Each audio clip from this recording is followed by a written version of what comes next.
Hey, guess what? It's not a sizzling Sunday downtown.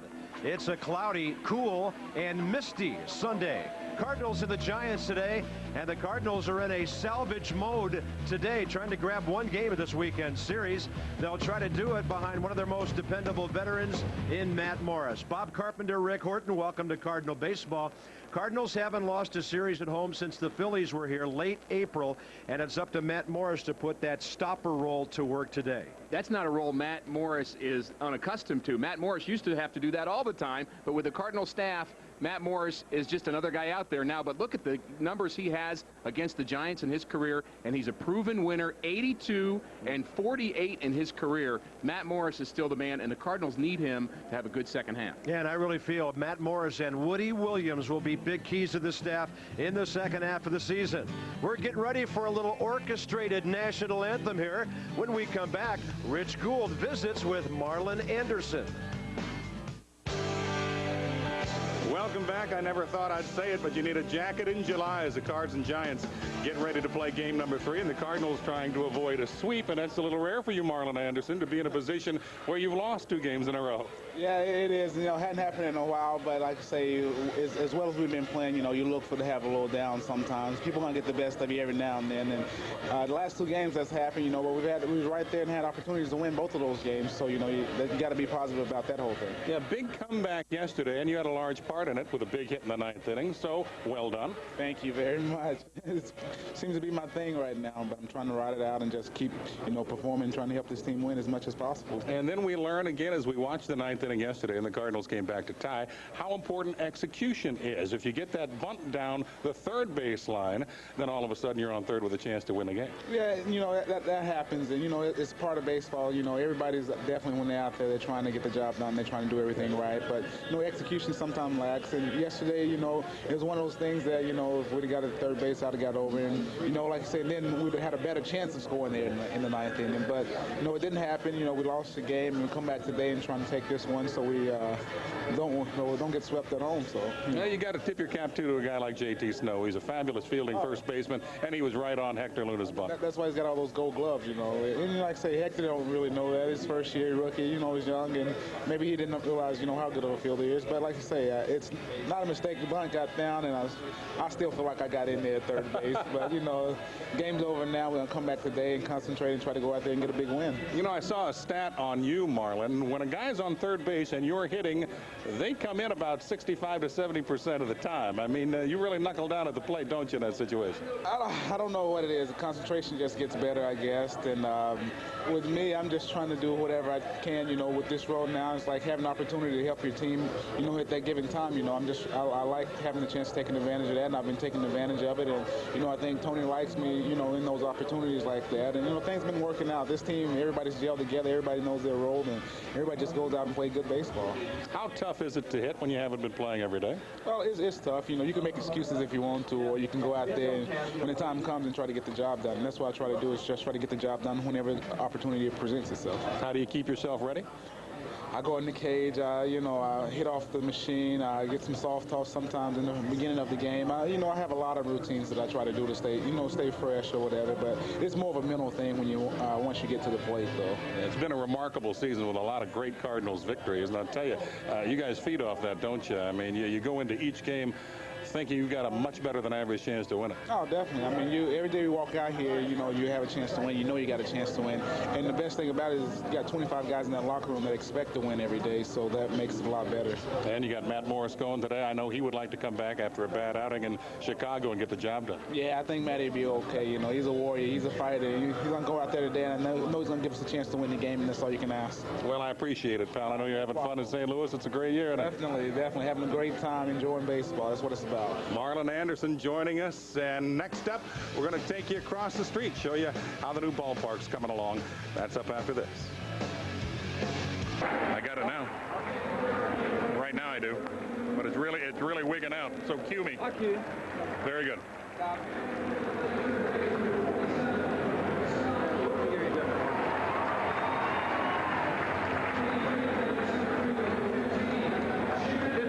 15. Just wait, yeah. Hold on, just a minute, dude.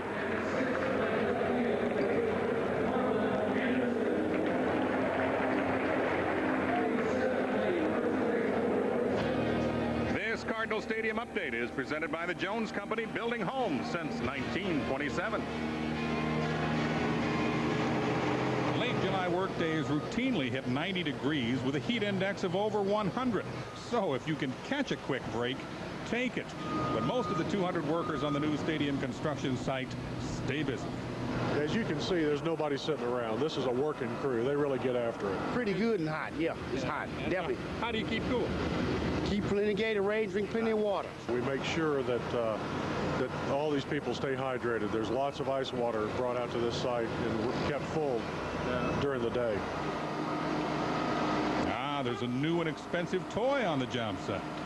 Rich, we have about a 40-foot long drill bit that's being used to anchor the retaining system we have here to retain the earth walls until we can pour concrete basement walls in here. The drill goes in at an angle, then workers insert a cable and they fill the hole with concrete for support. Laverne Peterson is the drill master. His skilled hands control the giant drill, but no matter how skilled Laverne is, accidents sometimes happen. I do know that they've broken a couple of them out here and they actually repair them on site. Do you break these? Oh yeah, we break the augers and everything else over here along Broadway. What happens when you break a bit this size? Fix it. Ow! Just weld it up. Giant cranes continue to lift steel into place. Workers continue to craft what will become a baseball cathedral in 2006. In fact, the project is ahead of schedule for completion of a stadium unlike any other. Oh, I think ours is going to be uniquely a St. Louis building. We've had the luxury of learning from mistakes other clubs have made, and we've also seen what works for other clubs, and we've tried to take that into account in designing this ballpark. And Cardinals update brought to you by the Jones Company, building homes since 1927. Can the Cardinals avoid a sweep? Matt Morris will take the hill soon. Lineups and first pitch coming up on a cold day at Busch Stadium.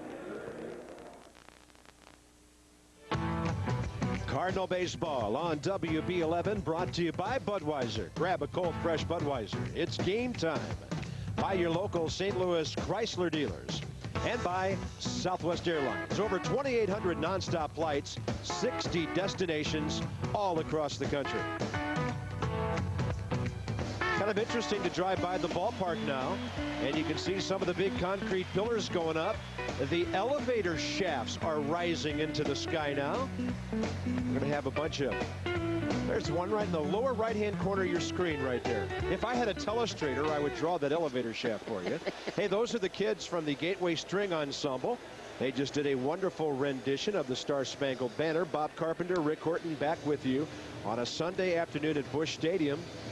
Actually, not that bad out right now. A little bit cool, and Matt Morris is the first half of our Jeep pitching matchup, brought to you by your local Jeep dealers. Well, we mentioned that Matt Morris is a winner. He's a proven winner, 10-6 on the year, but has a very good lifetime winning percentage, and as we mentioned, pitches very well in the second half. He will be facing a giant lineup, Bob, which will be without Barry Bonds, and he may be one of the best pinch hitters in all of baseball, but I suspect we'll see him before the day's over. Well, how about the two pinch hitters we have today? Felipe's got Bonds. Tony has Albert Pujols. More on that.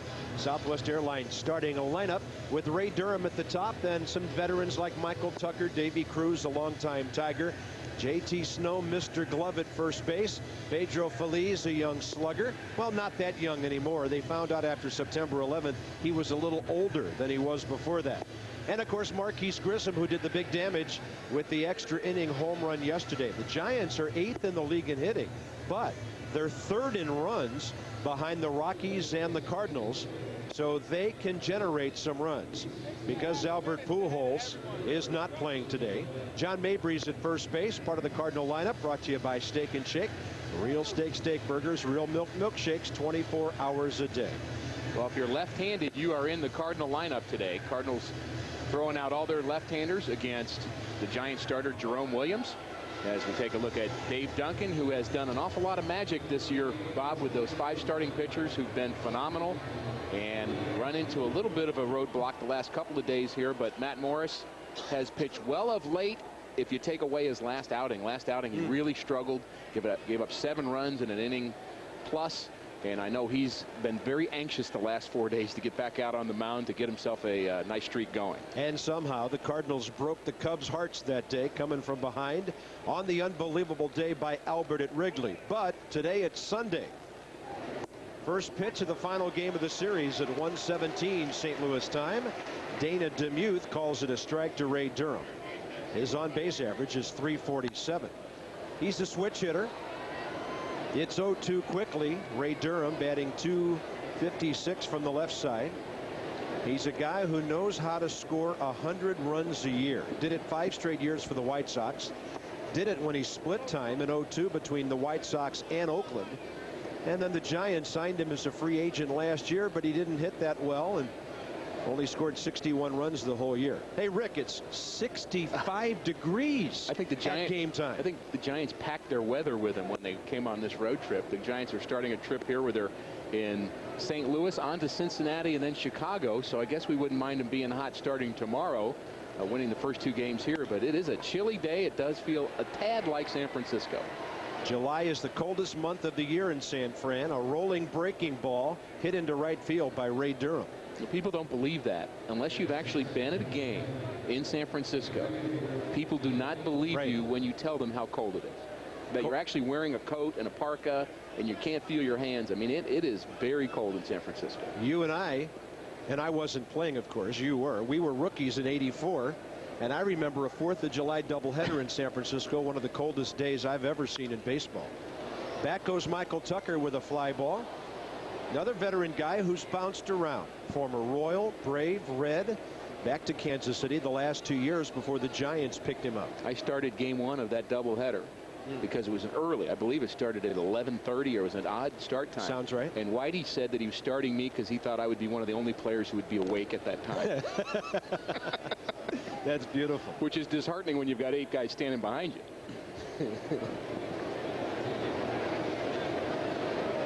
That's good. Kurt Kepshire was the other starter. Right-hander. I remember him. His first big league victory that day. Runner going. Molina wings it to second. Not very close. Durham gone. As Yadier came bouncing up and just threw a laser. Well, you got to like the way this young guy throws the ball. As we take a look at Edgar making the perfect tag, swipes him. Durham, no doubt about it, he's out. Molina has thrown out 5 of 8 base runners. I don't know what that percentage is, but I know that it's good. If you're over 40%, you're doing a nice job behind the plate, and he's 5 for 8. I'm gonna guess and say that's 62.5%. Of course, you got a great teacher in Mike Matheny who gets the day off. He's the best. Counts 1-2 to Tucker. Now it's 2 outs, bases empty. Matt Morris with a nasty breaking ball. And here's where the Giants lineup looks a little bit different today. Because yesterday you're talking about Edgardo Alfonso and then Barry Bonds. Both of them are on the bench today. So Matt will face Davy Cruz. Matt working up a good sweat here on a cool day.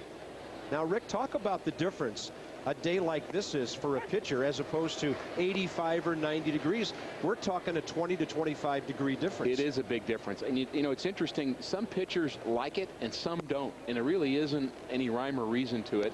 I think some pitchers like it the hotter the better. So they like to feel sweaty. They like to feel like they can get loose quicker. I think for a guy that's doesn't have a problem getting loose, I think you'd rather pitch in the cold weather because you're going to actually have more, I guess, stamina. You're going to be able to go 6, 7, 8 innings easier in a cold day than you are on a hot day. But some pitchers who've had history of arm troubles don't like the cold weather because they feel like they never get loose. Scott Rowland can wait for this one. So Matt Morris, who got a little overheated in Chicago on Tuesday, feeling cool as a cucumber as he faces only 3 Giants in the first inning. Cardinals still lead the league in hitting, and they'll face Jerome Williams today. This kid's only 22, great arm, good success, and it's brought to you by Jeep. If it's not trail rated, it's not a Jeep 4x4.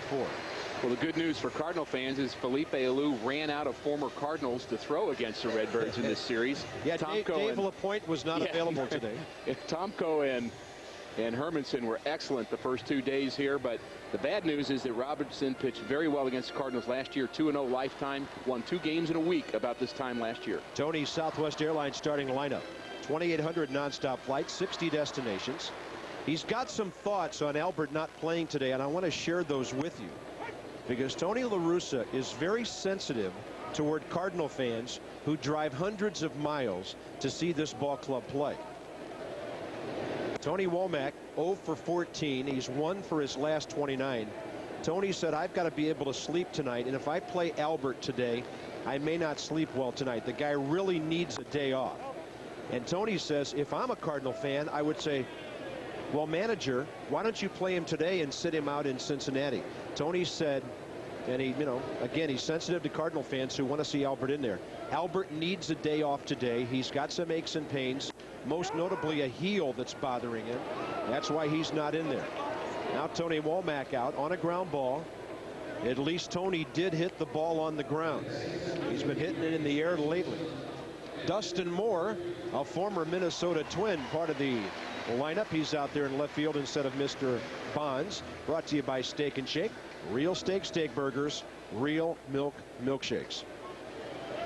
How do you run after a fly ball with bell bottoms? Pretty much got the bell bottoms working. Look at that. You'd have to think that that's got a chance of getting stuck in one of his spikes.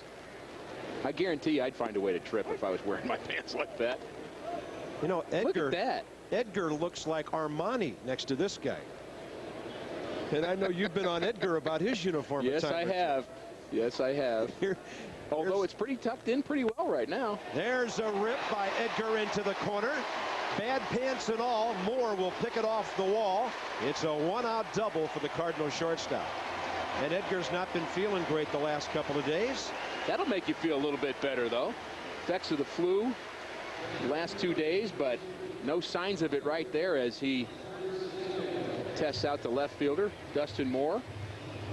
Here's the delivery from Jerome Williams. It's an off-speed pitch on the inside part of the plate. And Edgar, one of the things you like about Edgar is he's ready to hit that first pitch that's hittable. He never takes that pitch.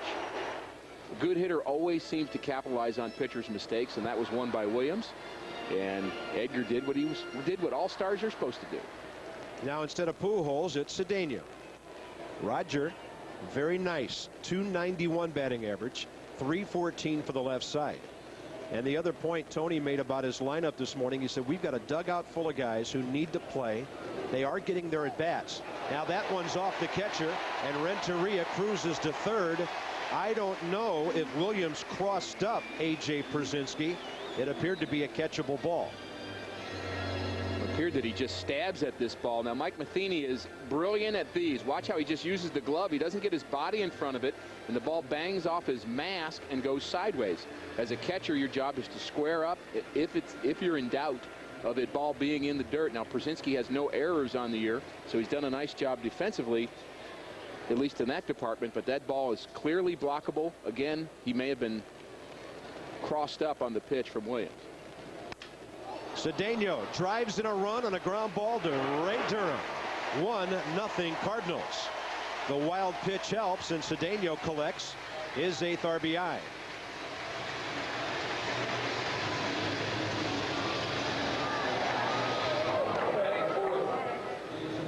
Well, that bat died a hero right there, as Cedeno does what he's supposed to do, just hit the ball on the ground. If they're going to give you the run in the middle infield by playing back, then just hit the ball on the ground and score the run.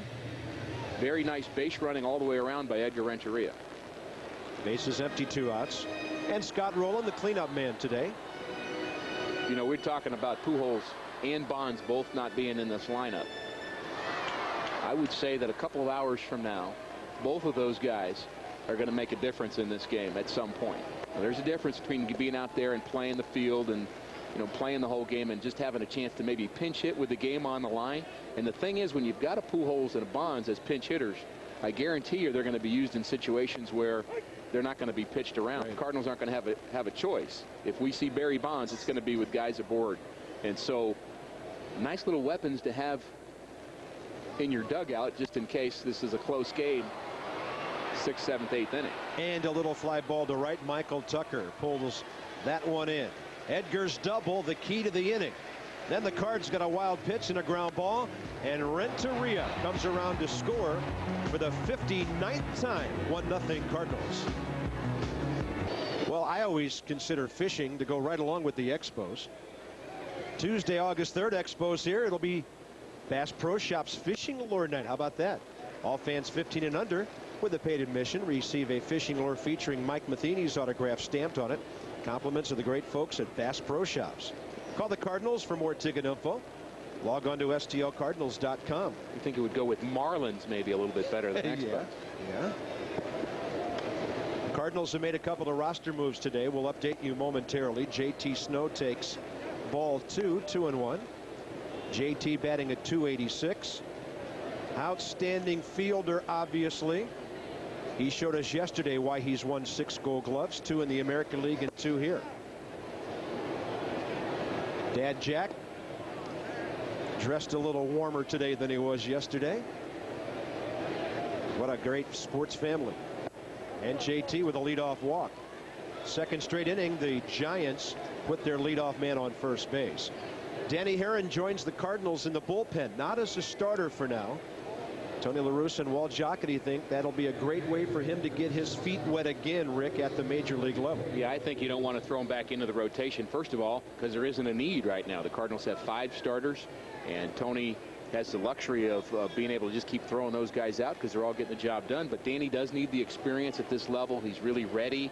I think they felt like he's been ready for a while, but you don't really want to throw him into the rotation. Give him a couple middle inning spots. I think with Mike Lincoln for sure being out of the picture for the rest of this year, he potentially could be a guy that's another setup guy along with Tavares.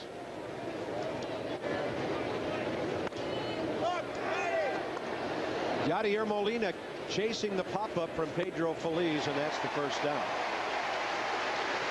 Yadier looking nice back there behind the plate. Not a whole lot of playing time lately. Just to go back to Danny Herron, 9-4 in 19 starts at Memphis, leading the Pacific Coast League in strikeouts. So really it's kind of a case of what more does he have to show at the AAA level to prove he's ready, and this is the way to work him in. Now remember when Matt Morris came back from his serious surgery in the '99 season, he became a bullpen guy throughout 2000. I thought that was a brilliant move by La Russa and Duncan. Matty pitched in 31 games, and then he was ready to start the following year. He's going to get Perzinski on one pitch. Well, one of the things about that, when you go to the bullpen, when you're used to being a starter, you've got to figure out what your out pitch is, because you're going to be in a situation where you may just pitch to 3 guys. So you've got to go right at your best stuff, and I think it's a way to hone your out pitch at the big league level before you get a chance. As we take a look at that pitch, and the split-fingered grip, actually a changeup from Morris. Nice movement down and away. Perfect pitch. Well, that had good tumble to it. You always want it. You don't want it to be going straight. Whatever you do, don't throw the ball straight, because when you throw them straight, you're usually rubbing up a new one. Here's Marquise Grissom, who had somebody rub it up a new one yesterday. Ray King giving up his first homer of the year. Grissom deep to center, but Edmonds is cruising for it. They won't have to rub up a new one now. Keep that ball in play, because Edmonds is coming up, and after an inning and a half, Tony's Cardinals on top by 1. Bank first, be first. It's our National League leaderboard, brought to you by First Bank. 91 offices in Missouri and Illinois since 1910. We're here to stay. Told you the Cardinals are leading the league by a narrow margin over Colorado. The Rockies are #1 in runs. They've scored 13 runs more than the Cardinals this year. Maybe 12 after Edmonds leads off here. Hot bat. He's up to 24 homers and 64 batted in. Came out of nowhere on the home run total, didn't he? That he did. Getting them in bunches. He's now 7th in the league. And Jim Edmonds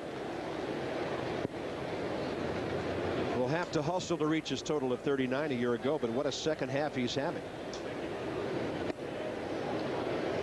Jerome Williams fading that thing away from him. This kid was one of the best rookies in baseball last year. 21 starts, 7 wins, 2 complete games, and a very good, by today's standards, 3.30 earned run average. Edmonds trying to pull that outside pitch and a little grounder, and Durham unable to pick it up cleanly. Edmonds out, probably assuming the play and not going full bore down the line. Well, we'll have to take a look and see how Jimmy ran this ball out to first base. It was an easy one hopper to first base. Jimmy been hitting the ball well. Kind of starts out thinking that he's out, his head's down, and then he tries to turn it on at the end, and about a half a step too slow. Yeah, interesting about Edmonds' base running play yesterday. He also wasn't thinking double immediately when his base hit up the middle hit the bag. And then he did turn it on and make what turned out to be a very good base running play and got the Cardinals in a chance to tie and possibly win that game. What's the old baseball adage? If you hustle, you'll never embarrass yourself. Exactly. I think one of the things that happened with his base running play to second base yesterday was he almost lulled everybody to sleep and then took off. Really showed great judgment going from first to second. A big part of the game at the time. Led to a Cardinal run. Marlon Anderson with a pop up to center. Looked like the wind pushed that thing back in toward the infield a bit. Turns out to be a pop up to the shortstop, Davy Cruz. One thing to watch with this right-hander Williams, as we talked about his age, he's just a young pitcher, still working to get his control. It started actually the first few games of the year, first 11 starts, actually only walked 13 guys. He's walked that many in his last 3 starts. So he is kind of running into a bump in terms of his control. John Mabry's a first pitch hacker, and this one out to the gap in right center. Cardinals have their second base hit. I can't think of any reason to throw John Mabry a strike on the first pitch. That's a great description of what that swing was. He was hacking at that first pitch. Hits the ball hard. What's on tap brought to you by Bud Light. Fresh, smooth, real. It's all here. Woody Williams and the good Cincinnati pitcher Paul Wilson tomorrow. Yeah, the Cardinals are going back to Cincinnati thanks to the bizarre National League schedule. Fox Sports Net gets you going tomorrow night with their pregame show half hour before first pitch. That'll be a fun matchup right there. You talked earlier about Matt Morris and how important he is to this Cardinal team in the second half. So is Woody Williams. Really nice to see his last start. Also first pitch swinging Molina. Unassisted Davy Cruz at second. Cardinals gone. 2 hits, 1 run. On to the third we go. Bottom of the order for the Giants coming up. 1-0 Redbirds. Now you talk about fun at the ballpark. For the first time ever in this park, a limited number of Cardinal fans can spend the night here on September 10th. You'll be entertained by various activities, along with being able to watch the Cardinal game that night on the big screen at 9 o'clock. Scott Rowland will throw out Dustin Moore. That's how the top of the third gets underway. Tickets go on sale today. Call the Cardinal ticket office right now at 421-2400 for more information. It'll be a great camp out. It'll benefit Cardinal Care and Camp Coca-Cola St. Louis. Now the cost is $250 per person. Kids 4 and under are free, but you'll receive a lot of benefits, like a Lowe's reserve ticket to the September 19th game against Arizona. Matt's going to deflect this one to Edgar, and out at first. Jerome Williams retired on a close play. 1-6-3. You get a Cardinal Stadium blanket and assorted Cardinal souvenir, so that'll be a lot of fun, and spend the night at Busch Stadium. You can't tell me there aren't some dads out there that aren't thinking, boy, I'd like to spend some more time with my kids. What could I do that would be fun? How about watching a ball game together, camping? I mean, it's not like we're way out in the middle of the wilderness here. Yeah. But, boy, that sounds like a great idea. Are you going to be there, Bob? That's what I want to know. Well, we're going to be in L.A. Oh, we can't be there. Because you and I will be televising Saturday, Sunday. Well, our crew will be televising. We'll be announcing. We're going to sign that guy up right now. Look at that. Little guys with their dad, one on each knee. Dad, let's go camping. Isn't that great? Got their Cardinal colors, their Cardinal jackets on. Dad's the tough guy with a short sleeve shirt like at the announcers. Top of the order, Ray Durham, the batter. They like that strike. 1-2. And whether it's 2 little gals on their dad's knee or on mom's knee, that little shot we showed you there, folks, that's baseball right there. That's No what doubt. everything is all about. Right there. I hope somebody hits them a foul ball today.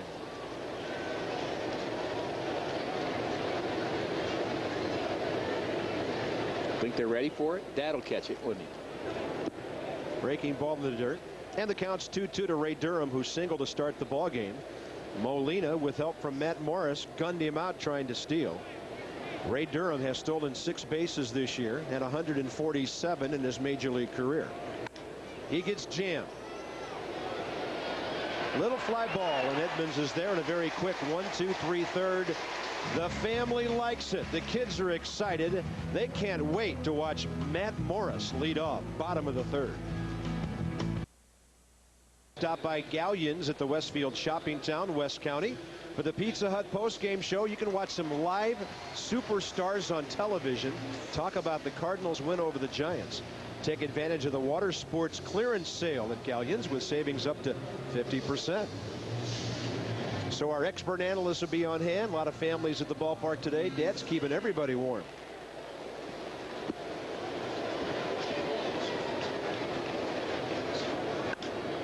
Matt Morris goes up hacking. Matt swinging the bat pretty well this year. 6 base hits, 5 RBIs.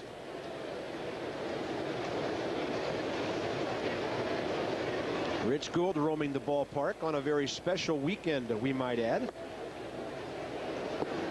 By the way, the out-of-town scoreboard brought to you by Southwest Airlines. Mark Pryor pitching for the Cubs today. Phillies lead 1-0 at home after 4. It is Hall of Fame weekend. A former Cardinal goes in today.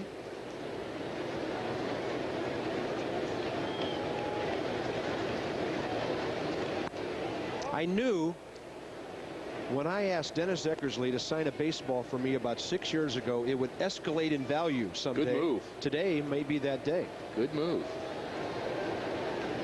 Gonna put it on eBay? See what you get for it? He did not write HOF, though, like players do when they make it to the Hall. Matt breaks his bat as he got jammed.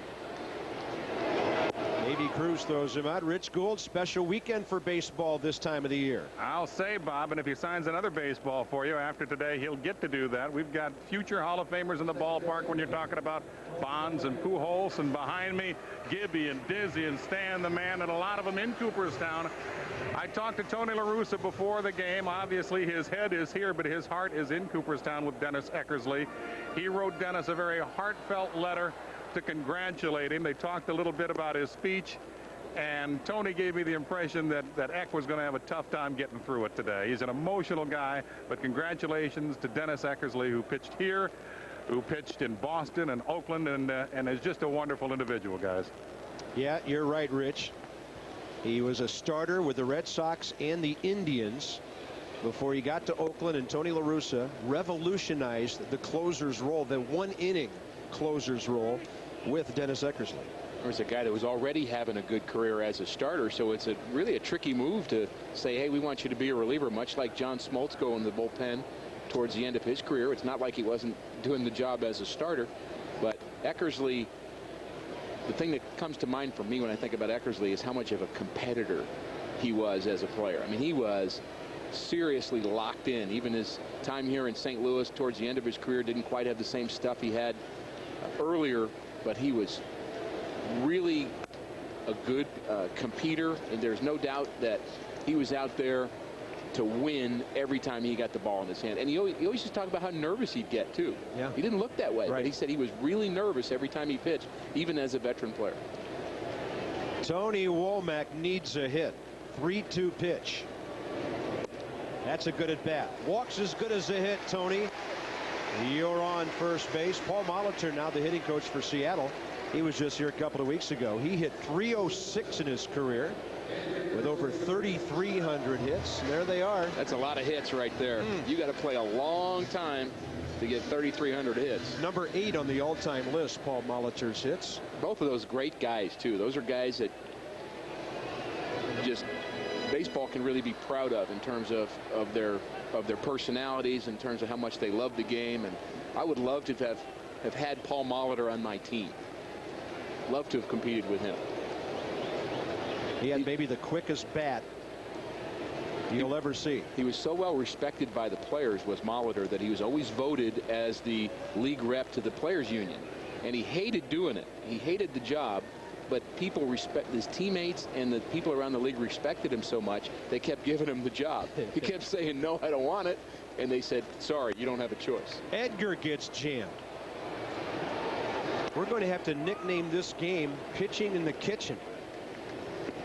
Hitters from both sides getting jammed severely in this ballgame. Well, when it's a little chilly out, that's what you do. You try to keep the ball inside as he's got the sinker grip, ball bearing inside on Edgar. Pretty nice spot. Up and in's not a bad spot to throw to a right-hander, but as pitchers say when they start jamming people, you better get it in. Because when you start leaving it out over the plate, you're in trouble. So far it's worked for both pitchers. You just have to stay away from the mistake. Here's Roger Cedeno. Only RBI of the game on a ground ball back in the first. We'll see if Womack is more inclined to do some running here with 2 outs.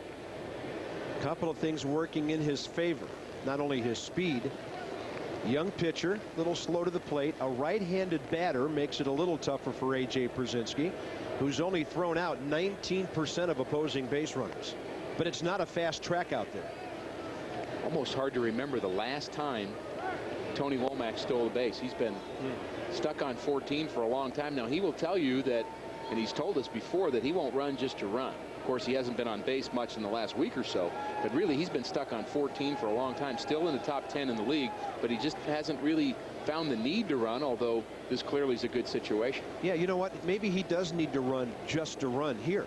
If he gets thrown out, Cedeno leads off ahead of Roland next inning. You might get him to scoring position. He's holding. Rogers shows bunt. Pierzynski falls down. Ball 2. Well, everybody thought he was going there except Tony Womack. Fielders were covering the bases. The pitcher was throwing the ball outside. The catcher was getting ready to throw and then trip. Not a lot of style points on that maneuver. Well, they say speed never slumps. That's true. 2 balls, no strikes. Well, the catcher has to do, even if he thinks the runner's going to go, he's got to find a way to stay low, or the umpire is not going to give that pitch a strike. Long look. Runner holding. Cedeno lines it up the middle. Womack's going to challenge and go to third on Grissom, who will not throw the ball to third base. How aggressive was that? And it's Cardinals at the corners with 2 outs. Well, Grissom is a very good outfielder, and Tony Womack's a very good base runner, but you've got to question 2 things on this play. First, Tony being a little bit over aggressive. If Grissom throws that ball and gets a good throw to third, got a chance of being out, making the third out at third base. And got to wonder why Grissom didn't throw. Perhaps Jose Oquendo and Tony Womack know something we don't know about Grissom's arm. Perhaps it's not feeling that well. He's certainly a great defensive center fielder, but perhaps they know something about his arm not feeling well, or that's all I can really think of is why he doesn't make at least an attempt to get Womack at third. The only other thing I can think of is they did some running in the outfield before the game, and they know that outfielders are going to pick up a wet ball every time out there.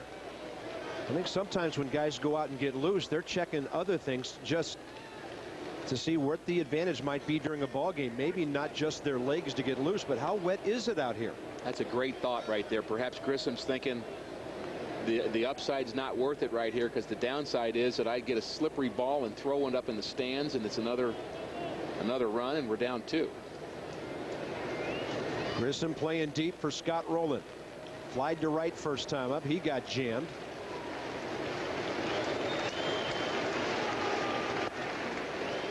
One ball, 1 strike. Rowland thrives in these situations. 87 RBIs. Still leads the National League.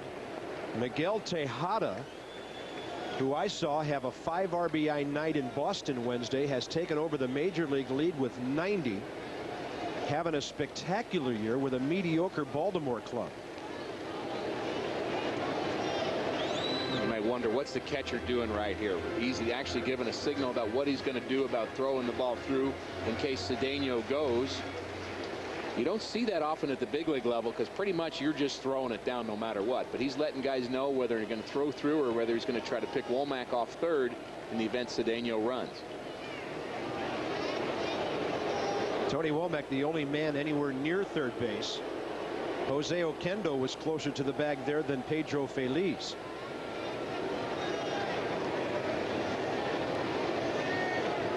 I can't remember the last time I saw a catcher do that at the big league level. They do that in the minor leagues a lot, certainly in college a lot. But it'd be hard to imagine that Brzezinski wouldn't throw the ball down the second if Cedeno takes off. 2 balls, 1 strike. Cardinals on top by 1. Rolling a chance to double, triple, or even more. That here in the bottom of the 3rd.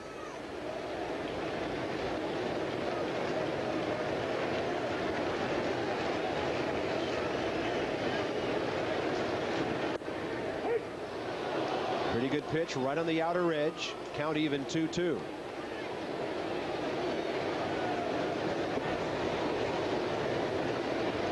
That's that corner pitch that I think used to be a strike more often than it's called now. People talk about the up and down pitches, the knees, and getting one at the belt. But to me, when the pitcher gets both sides of the plate, gets the corners, helps them be a lot more effective in the up and down. You got to that swing was close enough on 2-2. That's the whole difference. He knows that pitch is not probably a strike, but it's close enough. I'm not going to leave base runners out there and get called out looking with guys aboard. And the pitcher knows that too. So the pitcher tries to get just a tad more. He's going to throw the ball an inch or two off the plate a little more and see what he gets. Wide open stance by Rolen. Great plate coverage with those arms extended. Good speed on the bases. Womack and Cedeno, 3rd and 1st. Runner going at 1st, and that ball hits Scott Rolen. Bases loaded for Jim Edmonds. Does the runner going bother Jerome Williams just a bit? Well, perhaps that's the case. You certainly let that ball get away from him as Felipe Alou looks on and looks at Cardinals at 1st, 2nd, and 3rd as that pitch just gets away, and Scott Rolen doesn't do much to get out of the way of it. And Jim Edmonds now has a chance to increase his RBI total, which has jumped up to 64, and now he's actually up with among the league leaders all of a sudden. He has busted into the top 10. Womack at 3rd, Cedeno behind him, and then Rolen at 1st. And he base hit into the outfield to put the Cardinals on top by 3. Edmonds, a great hitter at working the count here and giving what the count has to offer. Let's see what he does in the first one. He got tricked by Williams. Jim thought that was a fastball. That's a nice total of grand slams, career grand slams of 5. That's a lot of RBIs with 5 swings of the bat right there. The name that comes to my mind when I think about grand slam home runs is Lou Gehrig. He had a ton of them. Yep. Not that I saw him play. Now that's a fastball for a strike. So Edmonds swung at the ball, took the strike, and now he's in the hole 0-2. And Jim Edmonds is going. You're watching Cardinal Baseball on WB 49 WDKA, Paducah, Kentucky.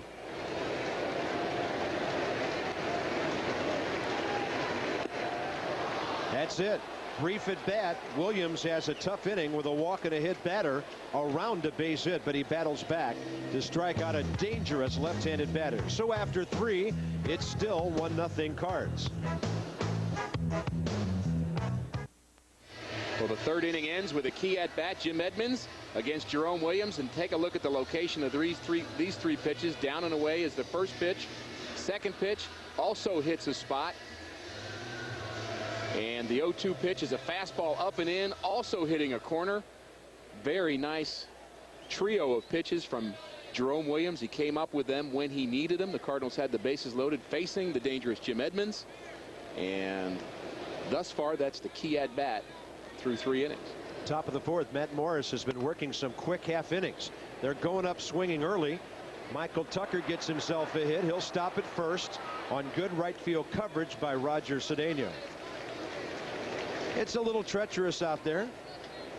That's the Giants' second hit of the game and their third base runner overall. In 3 of the 4 innings, they put their leadoff man on. He comes up a little turf in his shoe as he slips, maintains his balance, gets the ball in. I know our grounds crew buddy Jason Clockey will be taking care of that. His son Devin celebrating his first birthday today. Happy birthday, Devin, and happy birthday, Dad. Grounds crew does a great job right here. This field always looks beautiful, doesn't it? Fantastic.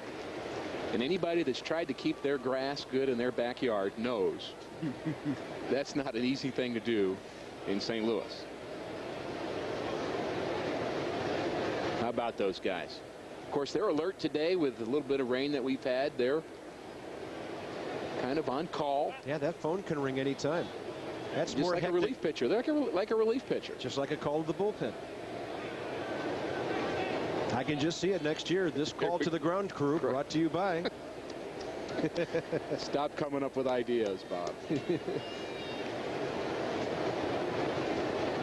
Davy Cruz, the batter. Matt Morris with a low strike and a good one. 0-2. John Mabry at first base today. Albert Pujols getting the day off. A little bit of R&R and a little bit of relief for a sore heel that Albert's been dealing with. Mr. Bonds not in the Giants lineup either. He would normally be on deck right now. 0-2. Grounded to third, should be 2. Womack waits, throws out. 5-4-3.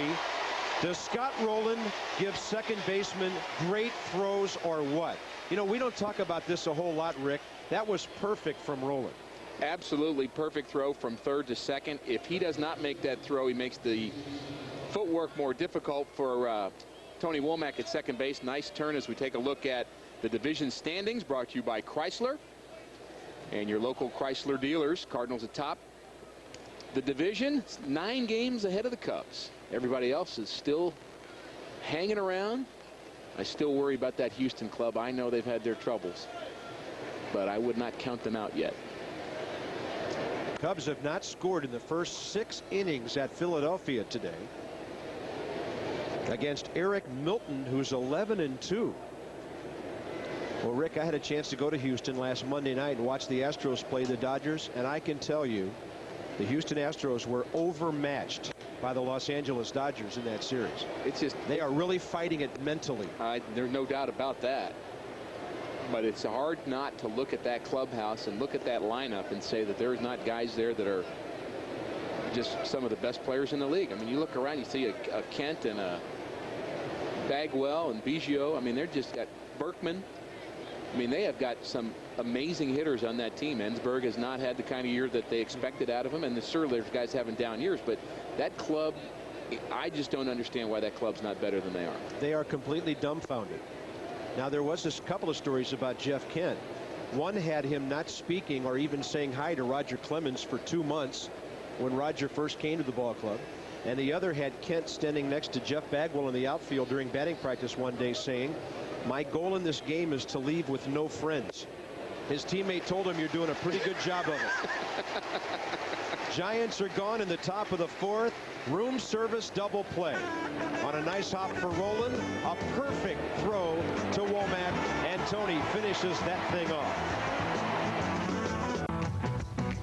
This portion of Cardinal Baseball brought to you by Hyundai. When your car comes with America's best warranty, you win. And by Hardee's, how the last place you'd go for a burger is becoming the first. When they first built the arch, they said it would stand as long as the pyramids. Red Schoendienst will let us know someday if that's true. Oh, man. That's a Hall of Famer you're talking about there, you know. We love our redhead. That's the kind of guy Red is, though. You can tease Red because he is such a humble guy and a fun guy. Marlon Anderson, bottom of the 4th for the Cardinals. A great changeup. No Jeff Kent is Red Schoendienst, because when he leaves this game, which he will never do, he's going to have more friends than he can count. That's right. And it's certainly not his objective to leave without any. Germantown, Illinois' greatest export ever to downtown St. Louis. 2 balls, 1 strike to Marlin, who popped up first time. He rips this one to right. And over there is J.T. Snow. Good coverage by the pitcher.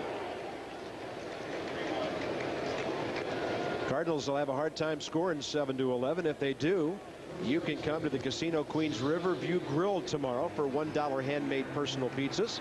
We're the loosest slots, just got looser. Casino Queen, official sponsors of the Cardinals. What modern day player Red would have been like? If you're starting to think about a second baseman. Switch hitter. High average guy. Kind of a pesky player. You know, the Red had a lot of pop, thinking about maybe an Alomar, but Alomar had a little bit more pop in his bat, probably. That's an interesting question. It's always great to think about what would those players have played like from one era to the next. You know, that's that great Musial line when asked what would he would hit if he played today, and he said 250. Yeah, I'd be nearly 80 years old. I'd be nearly 80. He may be right. That is a great line. Well, you got me thinking, partner, as Good. you often do. Well, I like it when you're thinking, Bob. Mabry, 2 for 2. Off-speed pitch and into right field for John, who adds to his 287 batting average. He's well up over 290 now with his pair of base hits. Well, when you hit 287 in sporadic at-bats, that's really saying something. It's really hard to get a feel for it. You know, anybody that plays any sport occasionally, if you're a golfer and you play once a month, you say, man, I know I could be a little better if I just played a little more. Now, I will say that Mitchell Page does not take that as an excuse. Right. When he keeps his guys ready, as we take a look at Mitch, he wants Luna ready. When he gets a chance to play, Edgar has the flu, you better be ready, no excuses. Right. And that's the right way to think. We talked about this last Sunday from Cincinnati, because Mitchell says young players like Luna, they really don't know yet exactly how to put a program together to keep themselves busy all the time and ready. But he said guys like Taguchi and Mabry and Marlon Anderson and Roger Cedeno, they know how to get into the cage, how much time they need to spend there, and how to be ready when called upon. So critical to a ball club. Now Tony has a bench that's one man short because Ray Langford was put on the DL today because of his sprained right wrist. Normally there will be some left-handers down there because a bunch of them are starting today. But for the most part, Tony La Russa has been playing with a 6-man bench this year. Now over in the American League, where they employed the DH, a lot of clubs will only have 3, maybe 4 extra men because they have to load up their bullpens in the offense-minded American League. So playing with 5, not that bad. It's also harder in the American League to get any at-bats for your bench guys because you're not forced to use them because of pinch hitters in the 6th, 7th, 8th innings. So those guys get really stale. And it's no fun to just sit on a bench and not play for 2 weeks at all. You can do all the hitting you want, and yeah, mentally you got to take those excuses away, but you got to get a guy to see live pitching in game situations. It's a different feel. As Williams checks on the slow-footed John Mabry, who draws more throws at first base than anybody who's slow as molasses of any player in history. Well, there's a guy I like on the bench, so Taguchi. Molina got jammed. Little pop-up out behind short. Dustin Moore will come in for the one-hander, 2 down. What you like about Taguchi on the bench is the defense that he brings, and he always does the right thing. Think about Luna's bunt yesterday. Again, really no excuse for him bunting the ball to J.T. Snow instead of bunting the ball down the third base line to move a runner over. Just really a mental error. You do not see So Taguchi making mental errors. And if you're going to be a bench player that's going to stay around this game, you better not come in and make a mistake. You got to do the right thing. Even if you don't get a hit every time, you got to have a good at-bat. You've got to play well defensively, and you can't make mistakes. Matt Morris, the batter. At least Mabry's base hit gets Matt to the plate here. And a fastball in there. Cardinals have out hit the Giants 4-2. They lead 1-0, bottom of the 4th. Big crowd on hand today, but they've been kind of quiet. I think the weather's got them tempered a bit. Even when the Cardinals had the bases loaded, they weren't up on their feet making a whole lot of noise. Kind of waiting to see what's going to happen here on what's been a bit of a bummer weekend with these Giants in town. San Francisco 7-2 Friday, 5-3-10 yesterday. And the thing I always think about when the Giants come to mind is consistency. They're a ball club that doesn't do a whole lot to beat themselves. Little guy learning how to keep score there. He's figuring out Molina's batting average. I think that's what he's doing. It's just under 250 after that last out. Carry the 2 times 7. He's not too young to figure out a batting average, is he? There could be a little baseball tic-tac-toe going on there, too. You're on TV. Whoops. He just figured it out. Big gap in left center. Marquise Grissom really swung around, as is Michael Tucker in right. And a 2-1 to Matt, who goes to right center for a base hit. That'll push Mabry to third. And if they make a mistake in the outfield, which they don't, runners at first and third with 2 outs on a great swing by Matt Morris. It's a great at-bat by the pitcher, Matt Morris. A nice 2-out hit as we take a look from the grip. Ball inside part of the plate, and he takes it the other way. A little inside-out swing. And if the field is not wet, that ball has a chance of going all the way to the wall and perhaps being an RBI for Matt Morris. The outfielders know that, so can play a little bit more shallow. But that ball gets hung up in the grass, in the wet grass in right center field, and all Mabry can do is go from first to third. But Matt Morris does what he's supposed to do. He extends the inning. A.J. Przinsky was out in front of home plate a moment ago giving signals. Now he goes through the whole thing again. So something we never see has happened 3 times in this game. Top of the order, Tony Womack. What a big spot for him to bust out of this 0 for 15 and 1 for 30. And when you're in a streak like that, every strike is on the corner. Every line drive you hit is just foul, like 2 he had yesterday. And every time you look up, it's 0-2 or 1-2. They're not holding Matt Morris on at first base. Don't expect to see Matt go. Trying to get that extra bit of range out of the first baseman, J.T. Snow. He's playing off the base, but he's a little tricky down there. Don't think he wouldn't kind of sneak in behind Matt Morris.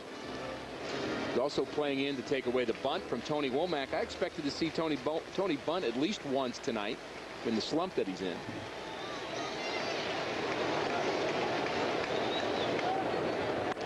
Up the middle and scoop. Ooh, with the glove. Ray Durham a little nifty. I don't know if you want to teach that on the playground to your young fundamental second baseman. But the Cardinals strand 2, and they've left 6 runners now.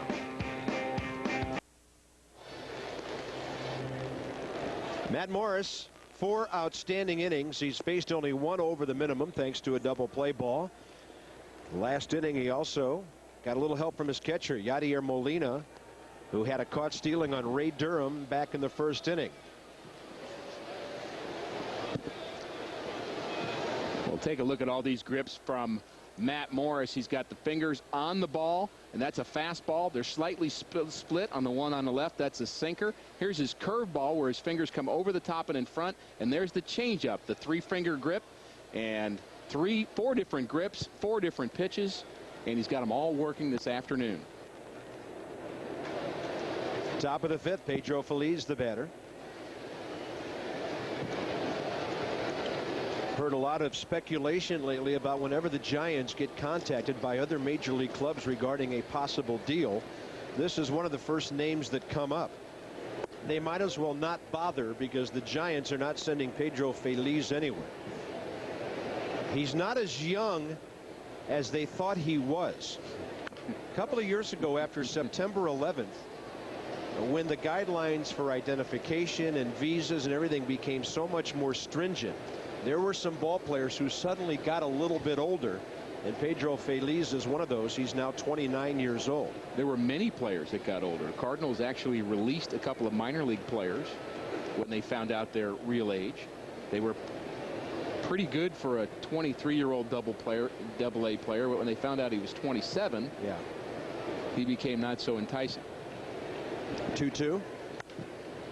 And a fly ball heading for the field boxes down in the right field corner. Well, there have been rumors for years about certain players. You think of Fernando Valenzuela. Yeah. People felt like he might have been 3 or 4 years older than he said. Well, I know Pablo Ozuna, who was one of the principals the Cardinals sent to the Marlins to get Edgar Renteria. He turned out to be older than everybody thought after he got in their organization. Now, it'd be hard to believe that Julio Franco is actually older than he already says he is. I know. He'd be in his 50s. Yep. But it does happen, and Pedro Feliz was one of those guys. This guy's got amazing power. In batting practice, he'll hit balls as far as Barry Bonds does. Played with a young Dominican outfielder named Luis Roman, who got released. Got re-signed a couple years later as a pitcher, and he went from 23 years old to 21 in 2 years. Matt lets it go. Roland can't do anything about it. And Feliz, who runs well, was probably going to beat it anyway. That ought to be a base hit. Tough play by Roland. Tough chance. Southwest Airlines has Cap Night coming Friday, August 6th. Mets are here. First 25,000 fans 16 and over with a paid admission receive a stretch fit Cardinal cap courtesy of Southwest, the official airline of the Cardinals. You can call the Cardinals switchboard 421-3060, 421-2400. The ticket line, go to stlcardinals.com. And Southwest Airlines will get you looking good. I've seen those caps. They are very nice. A.J. Pierzynski now. He went up swinging first pitch last time, popped up to short. If anybody can make that play, it's our third baseman, Scott Rowland. And I know I've got some friends here from Jasper, Indiana, up in the booth visiting. Really? And they've seen him make that play before. Probably ought to rename that Scott Rowland, Indiana. Runner going, they got him anyway. And a 4-6-3 double play. Tony Womack looked over. Edgar was already at the bag, and the Cardinals turn a wonderful twin killing. Well, there's a lot of trust going on this play right here, because you've got a runner bearing down on you, and you've got to be able to see that throw and protect yourself. Edgar very nifty getting out of the way of the sliding Pedro Feliz. He could have done some damage right here on Edgar if he came in a little bit higher. Now a tapper to Matt Morris. Out is Marquise Grissom, and the fifth inning over in a hurry. Matt Morris has now thrown 18 ground ball double plays this year. Well, on Sundays this year, we honor our Cardinal Glennon All-Stars. Ashley Stewart is with us. Hey, you can see yourself on TV over there. How you look? All she can do is laugh. This is Sandy, her mom. Hi. From Robertsville, Missouri, just down past Six Flags. Thanks for joining us today, guys. It's good to be here. Ashley, tell us about all the folks at Cardinal Glennon and what they did for you. They helped me get through this. Ashley is in remission from leukemia. And we're in the bottom of the fifth inning. The Cardinals' leadoff man is Edgar Renteria. So, you're 11 years old? 10. You're 10? What grade are you in? I'm going in 5th. Going into 5th grade. What are your favorite things to do? Ride my bike. Ride your bike. That's a good favorite thing to do. Well, we're so glad you're at the ballpark today. Is this your first game this year? You've been here before. Sandy, tell us about your experience at Cardinal Glennon, what the folks did for you there, and how your family was able to get through a very difficult time, because you had another family tragedy that took place around that time. Correct. Ashley lost her father back in October of 2002, and in January she was diagnosed with leukemia. Cardinal Glennon's been great to all of us, the staff, the doctors, the nurses. Everything that we've went through, they have been there for us 100%. How have you been able to go through all this, because such a difficult time for you personally? Well, it's been rough, but we stick together, and Ashley's been really strong through this, so she's kept me really strong. That's the second strikeout of the day for Jerome Williams. Well, Ashley, are you a big Cardinal fan? Yes. Who's your favorite ball player? Rowland. Scott Rowland. Good choice. Do you play ball at all? Sometimes. Do you? A little softball? Or baseball with the boys? Baseball. You like playing baseball with the boys. That's good. Roger Cedeno, the batter. He's 1 for 2. Well, guess what? Your favorite Cardinal is coming up to bat right after this. There's Mr. Rowland. Roger Cedeno has an RBI ground ball and a base hit today. We're visiting with Ashley Stewart from Robertsville, Missouri. And her mom, Sandy. Kind of a yucky day, isn't it? But you're undercover up here with us. It's very comfortable up here. 2 balls and no strikes to Roger. And like any good smart hitter, he's going to take all the way and make the pitcher throw a couple of strikes, which you want to do when you're batting ahead of Scott Rowland. Cardinals on top, 1-0, bottom of the 5th, and that's a 4-pitch walk. So, Ashley, here comes your favorite player. What would you like to see Scott Rowland do here? Home run. Where do you go to school? Robertsville Elementary. Do you have a lot of friends in your neighborhood who go to school with you? Robertsville, kind of a small town. Everybody knows everybody? Mm-hmm. Cool. I'm going to fix your headset here so it doesn't fall off. There we go. 1 on, 1 out, and here comes Ashley's favorite Cardinal, Scott Rowland.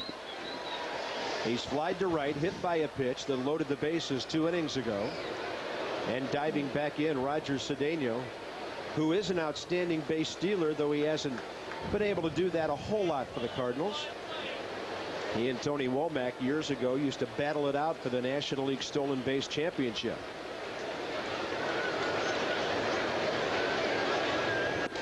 Scott takes a fastball high, ball 1. Sandy, what would you tell other families who may have to go to Cardinal Glennon about how they'll be treated there and what they can expect when they get there with a family situation like you had? Well, from the minute we walked through the door, everybody from the front staff to the nurses to the doctors are all just awesome.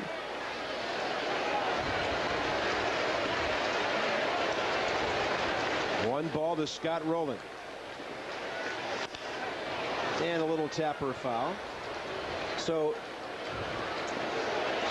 how's everything back in your household now? You guys finally getting back to normal after all this? Yeah, it took a while, but she's doing good in school, and we're trying to get back to where we were before, and it'll take a while, but she's still got about a year of chemotherapy to go, maintenance, but it's dropped down a lot, so we're trying to get back into full swing. 1 ball, 1 strike. Bottom of the 5th, Cardinals on top by a run. Roger Cedeno looking a little jittery over there at first base like he's ready to go somewhere.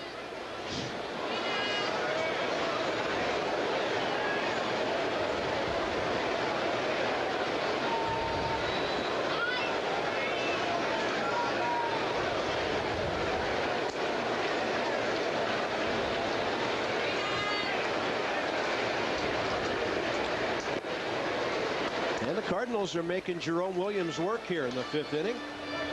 They're not going up there swinging at bad pitches. There's a close-up of your favorite player right there. What do you like about Scott Rowland, Ashley? He's a good player. Yeah, you like the way he plays third base, too? Not just a hitter, is he? He's a really nice guy, too. I'll tell him you said hi after the game, okay? 2 balls, 1 strike. Williams working slowly here, and he goes to another long count. 3-1.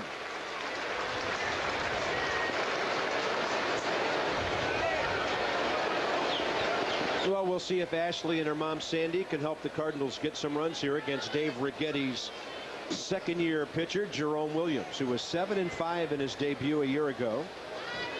He's 9-6 this year. Will the Cardinals do some running here? Cedeno inching off. He's holding. Ball 4. Why run when you can walk? 2 walks in the inning and 3 walks in the game. Ashley, thanks for coming up to see us. It's great to see you. Our thoughts and our best prayers are with you. So good to see you, buddy. You take care of yourself, all right? Thank you. Sandy, thank you so much for coming up. Thank you. right. Ashley Stewart and her mom Sandy. Now you can stay and listen if you want to. You don't have to leave. Okay. I don't think she wants to give Rick Horton the headset back. I might have a new partner here. But Ashley from Robertsville, Missouri, with her mom Sandy.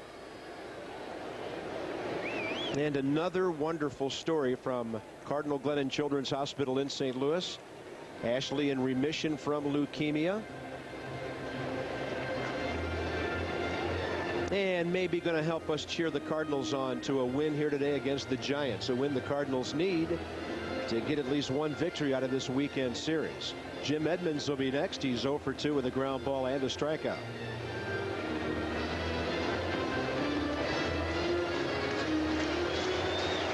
Roger Cedeno at second, Scott Rowland at first.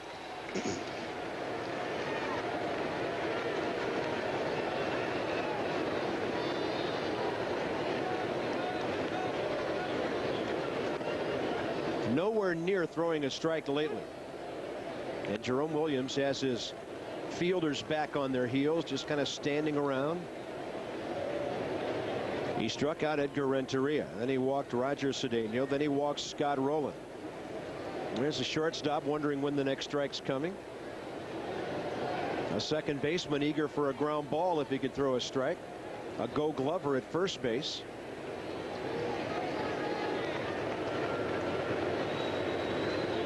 And he's behind in the count to Edmonds here. Looked like an off-speed pitch, and Jim was out ahead of it. 1 ball, 1 strike. Giants have their bullpen busy now. They have 3 left-handers out there. Dustin Moore, Marquise Grissom, and Michael Tucker in the outfield. It's a right-hander, Tyler Walker.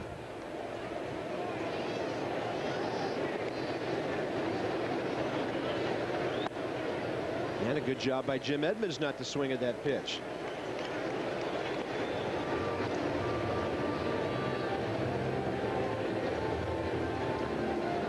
Phillies scored another run in the bottom of the 6th. They're now in the bottom of the 8th inning at Philadelphia, 2-0 over the Cubs.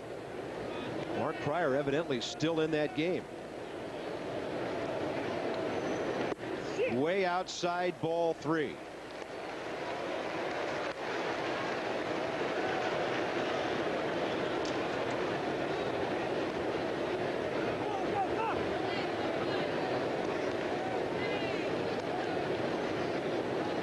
I think we're seeing a young pitcher really battling himself out there right now. He's lost his release point, any knowledge of where the strike zone is. And the Cardinals have not played into his hands here at all. 3-1 to Edmonds.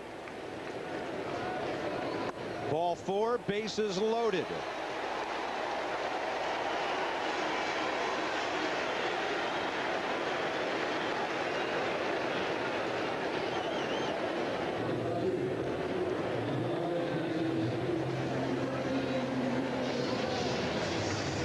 Ashley, you're still here. Maybe we're going to get some runs for you.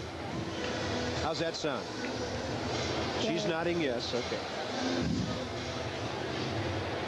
The bases are loaded with 1 out. Marlon Anderson, the batter.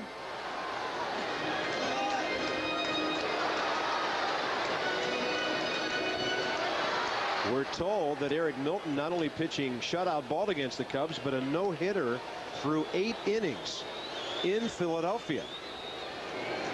Marlon Anderson takes ball 1. Eric Milton used to work in Minnesota with A.J. Przinsky.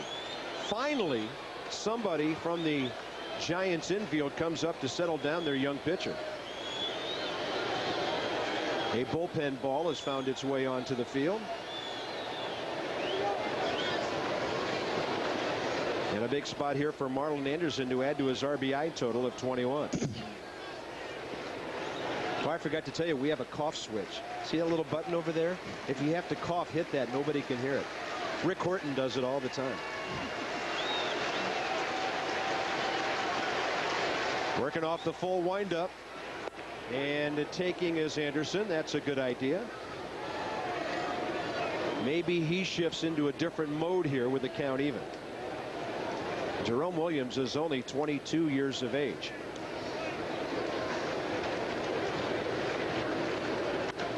Anderson pops it up behind short. Is it deep enough to send the runner? He's quick. Cedeno, here he comes. Grissom wasn't expecting it, and the Cardinals lead. Why would he even think the Cardinals weren't sending the runner?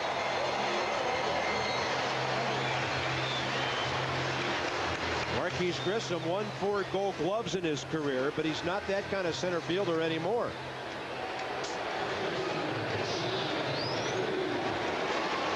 Catches the ball 1, 2, 3, 4 steps, including a crow hop, before he even threw the ball. I mean, Roger Cedeno is gone.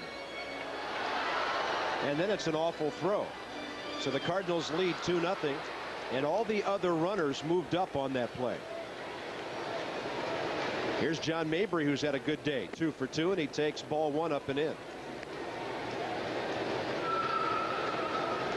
John Mabry now batting .293 with his 2 singles today.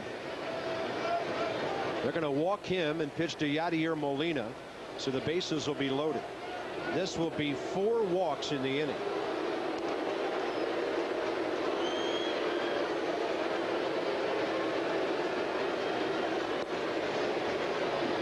We're working on our graphics, folks. You may notice that during this half inning we haven't had as much statistical information as we might usually have. We're working on that, and we'll keep you posted.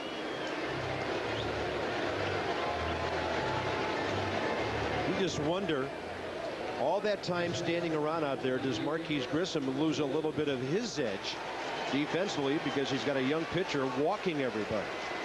The Cardinals have had 4 base runners in this inning without hitting the ball. And here's Molina with a chance to bust the game open. 2-0 Cardinals, bottom of the 5th.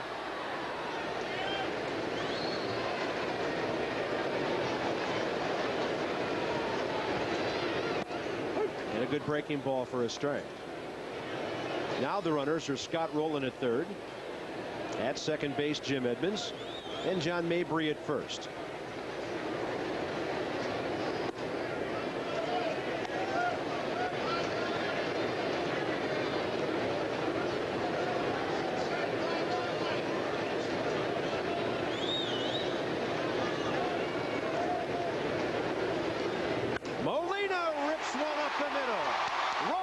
Scores.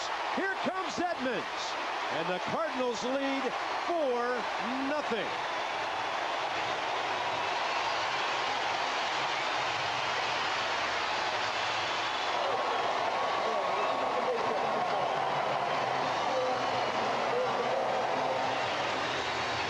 A huge base hit from the number 8 man in the batting order, and the Cardinals now have scored 3 times here in the 5th inning.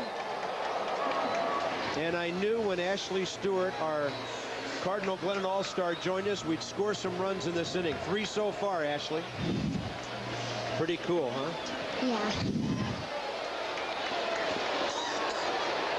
Here's Matt Morris, and he had a base hit last time. And he fouls one off to the left. Cardinals now 4 runs on 6 hits. There's our old buddy Kirk Reeder on the right side. Former Cardinal Brett Tomko with him, fresh off their little get-together in Nashville, Illinois last night. Matt Morris into right center. It'll carry to Marquise Grissom, and the inning is over. Ashley, Susan, God bless you guys. Thanks for coming to see us. Cardinals get 3, and after 5 innings, 4-0 St. Louis. This portion of Cardinal baseball on WB11 brought to you by your St. Louis area Lexus dealer, who invites you to test drive a Lexus today, and by your St. Louis area Toyota dealers. Cardinals take charge with 3 in the 5th. A big 2-run single by Yadier Molina. His RBI total jumps from 4 up to 6. We go top 6, bottom of the order for the Giants, and they could be pinch hitting in the pitcher's spot after Dustin Moore leads off. Molina having a very nice afternoon, Bob. Thinking about him throwing a runner out at second base, and obviously putting down a lot of nice digits for Cardinal starter Matt Morris, mixing his pitches very well, allowing just 3 hits through the first 5 innings. And Molina, of course, with that big 2-run hit in the 5th inning. That goes to show you why you don't walk guys. Oh, man. What an awful inning that was. I mean, not even anywhere close to the strike zone. Not anywhere close to having any kind of dangerous count against a single Cardinal batter in that inning. And you eventually pay in this game for free passes. We talked about Williams. 13 walks in his first 11 starts. What is that? 1.1 walk per 9 innings. And the wheels have just fallen off a little bit in terms of his control, and he was nowhere close that inning.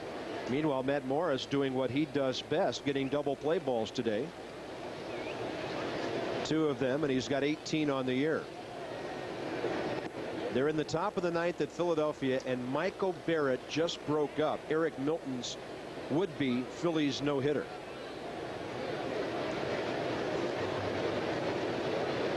That would indicate that the Cubs are down near the end of their batting order.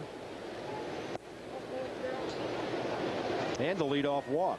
Last thing Matt Morris wanted to do. Rich Gould roaming the ballpark today. Rich, where are you? I'm with a lady who said she was on a mission today, all the way from Jeff City. What's your name, dear? Barb. Barb what? Shellman. Barb says that one thing she wanted to do, Bob, was get on TV for you and Rick today, so she's got this sign. You must have got an A in coloring when you were a kid. I think so. Is that right? Yeah. Good artwork? Yeah. And you're here with family and friends? Right. And it's your birthday coming up? Yeah. And you're how old? No, I can't. No, we're not going there, guys, but they're having fun in Jeff City today watching Barb and her sign. See, she reached her goals. See, you got to have goals. You got to have it. You know, somebody, very nice. I knew somebody in the state of Missouri had to have signs as good as Marty Prather from Springfield.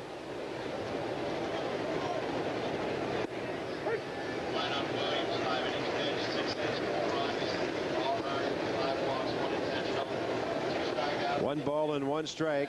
Cody Ransom hitting for the pitcher now. So Jerome Williams is done, giving up 4 runs in 5 innings of work on 6 hits.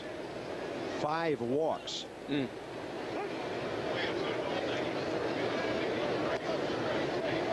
of an ugly outing for Jerome, with a wild pitch, a hit batter. And the Cardinals are commanding 4-0 lead. Cody Ransom, 28-year-old infielder. Pinch hitting here, and he takes a strike, and the count's even 2-2. You know, the Giants have not made any errors in this game, but they have done some strange things defensively. Marquise Grissom in particular, on a couple of times where he could have thrown runners out, perhaps at the plate and for sure at third base.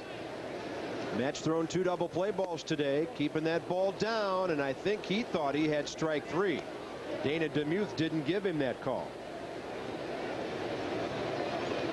Well, it's the catcher's job to argue, not the pitcher's, as that's a sinker that Molina does a nice job of framing. He made it look like it was at the knees. It might have been a little bit lower than the knees, but the important thing is, where is it when it crosses home plate? Not where he catches it, but when it crosses the plate itself. That's a strike. 3rd strikeout of the day for Matt Morris.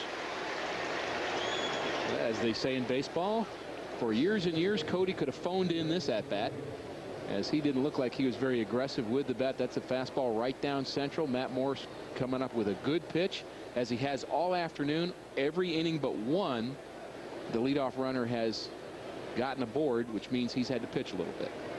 1 on 1 out. Ray Durham, the batter now, 1 for 2. Amy Effinger celebrating her 30th birthday at the ballpark today with her family. She's been an usher here for 14 years. She works in the junior dugout with the Cardinal players' kids. Takes care of them during the game. And I'd like to wish her a happy birthday. Another double play. It looks like it. And that makes it 3 on the day. 19 on the year for Matt Morris. He's doubling the Giants to death. We go bottom 6. Top of the order for the Cardinals. Matt doing his thing very well. And the Redbirds lead 4-0.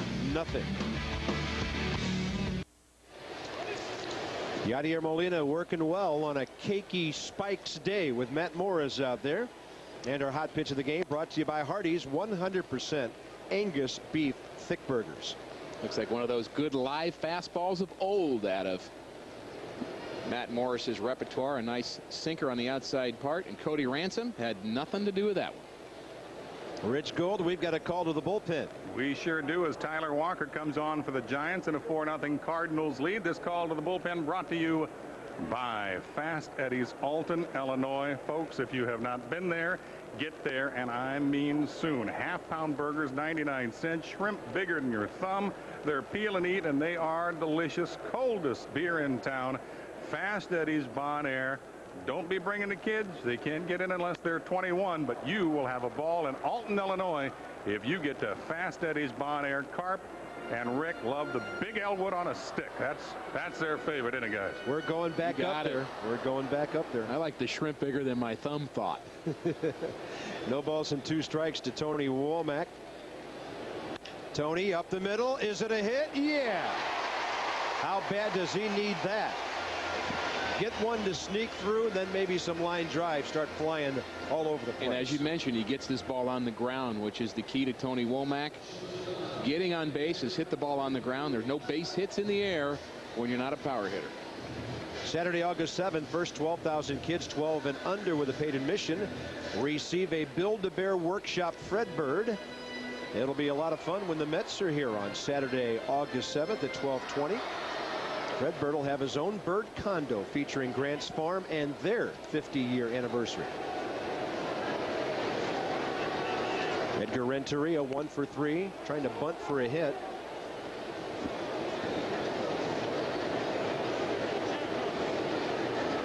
Edgar on his way out of the batter's box when he made that base hit bunt attempt. And the ball bounced up and hit him, but if as long as he's still in the box, no problem. Edgar just trying to get on base any way he can. Let's take a look at it again. He drops the back foot, he drops it, and the ball hits him while he's still in the box. A hair later, and Edgar's out. Got a couple more birthdays.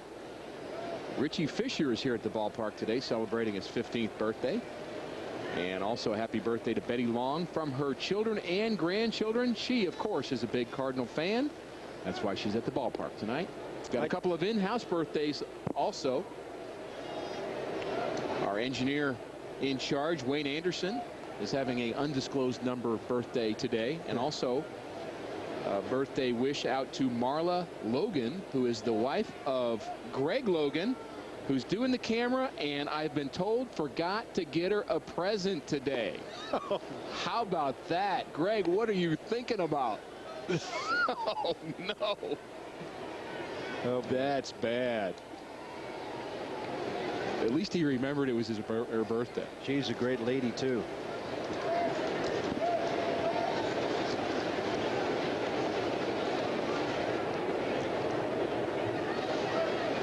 To Edgar. Womack short lead holding, and Edgar fouls one back. I'd like to thank Nina Duke of Chesterfield for a very nice note she sent Rick and myself. Big Cardinal fan. And also David Maroney from the Community of Faith Church in Carterville, Illinois. Your communication and correspondence, lady and gentlemen, very much appreciated. Great to hear from our Cardinal fans all around our 8-state Cardinal Television Network on our flagship station, KPLR. 0-2 to Edgar. Close, but ball one.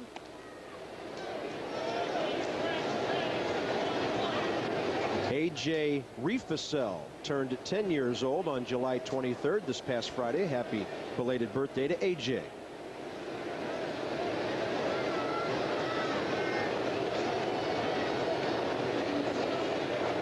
Edgar reaches out, hits one down the right field side. Michael Tucker there to grab it, and that'll be the first down. Kyle Riddle from Montgomery City, Missouri, wanted us to send special get well wishes to his grandmother. She's in intensive care at the University Hospital in Columbia, Missouri. So Kyle, we wish all the best to you and your grandmother. Got a nice email from Brenton Marti from Florissant, 19 years of age. He's with the Air Force out in Tucson, Arizona. Wants to say hi back home to his mom and dad and his best buddy John. We appreciate his service to our country. Brenton Marti of Florissant. Well, you said it was a cakey spike day. which is not a new Cardinal promotion. It's just a cakey spike day. And there's your proof right there. If you've ever wondered what cakey spike day looks like, there you have it. That's cakey. Actually, Cardinal pet calendar day today. Is that right? A nice look at Cardinal players with their favorite pets given out to fans here at the ballpark. Driving one to left center, Cedeno. Womack, you know he's going to third. Tony's been all over the bases today, and the Cardinals have a corner situation with one out and a chance for more here in the sixth. How about the way Roger Cedeno has responded to being in this third spot of the lineup? He's been on base 3 times, had an RBI his first at bat. As we take a look at the jump by Tony Womack. He sees that the ball's hitting the gap. No doubt about it. I'm going first and third. Again, he does that looking over the shoulder thing, which I don't quite understand. That's why Jose Oquendo has a job down there. But you can't stop players from doing that. Too many of them want to look behind them. All you got to do is trust your coach, Jose Oquendo, in front of you. But no doubt Tony was going to go first to third. Cubs just got 2 in the 9th at Philadelphia after breaking up that no-hitter. Billy Wagner not available for the Phillies, and ouch for them. Scott Rowland, the batter. Buddy Tim Morrell is going to be in the setup role there. Somewhat familiar in that role, as he did quite a nice job with San Francisco. Dave Righetti, another trip to the mound rather, to see his pitcher. Some more birthday wishes. Got a nice note from Sewell Weilbacher.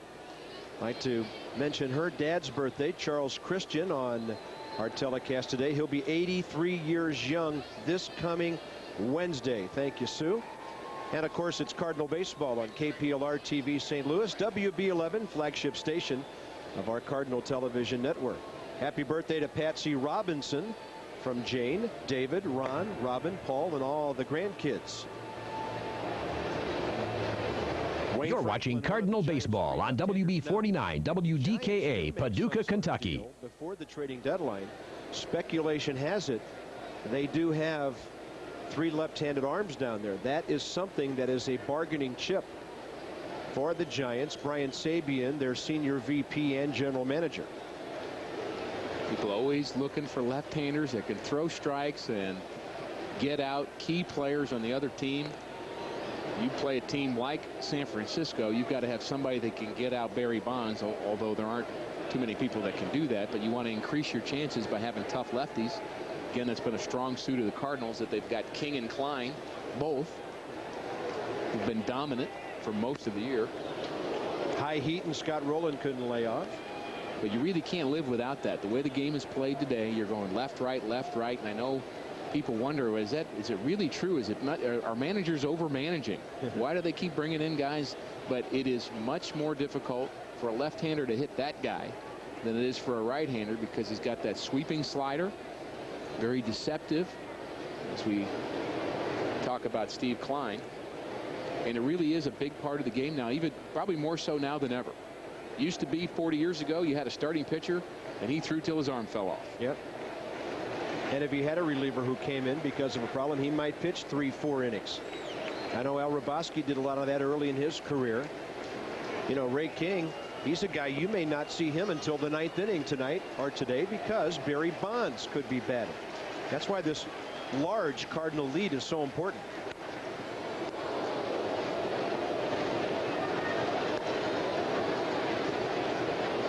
Scott Rowland, another guy who might benefit from a little downtime here soon. I know Tony monitors these guys very closely. And again, if you tuned in late, La Russa really reluctant not to start Albert Pujols today in front of a big crowd, many of whom came long distances to see the Cardinals play. But he felt Albert really needed a day off, nursing a sore heel. Rowland jacks one. Straightaway center. Grissom there. Plenty deep to score Womack. And the Cardinals lead 5-0. Cedeno had designs on going to second. He put the brakes on, and Scott Rowland gets RBI number 88.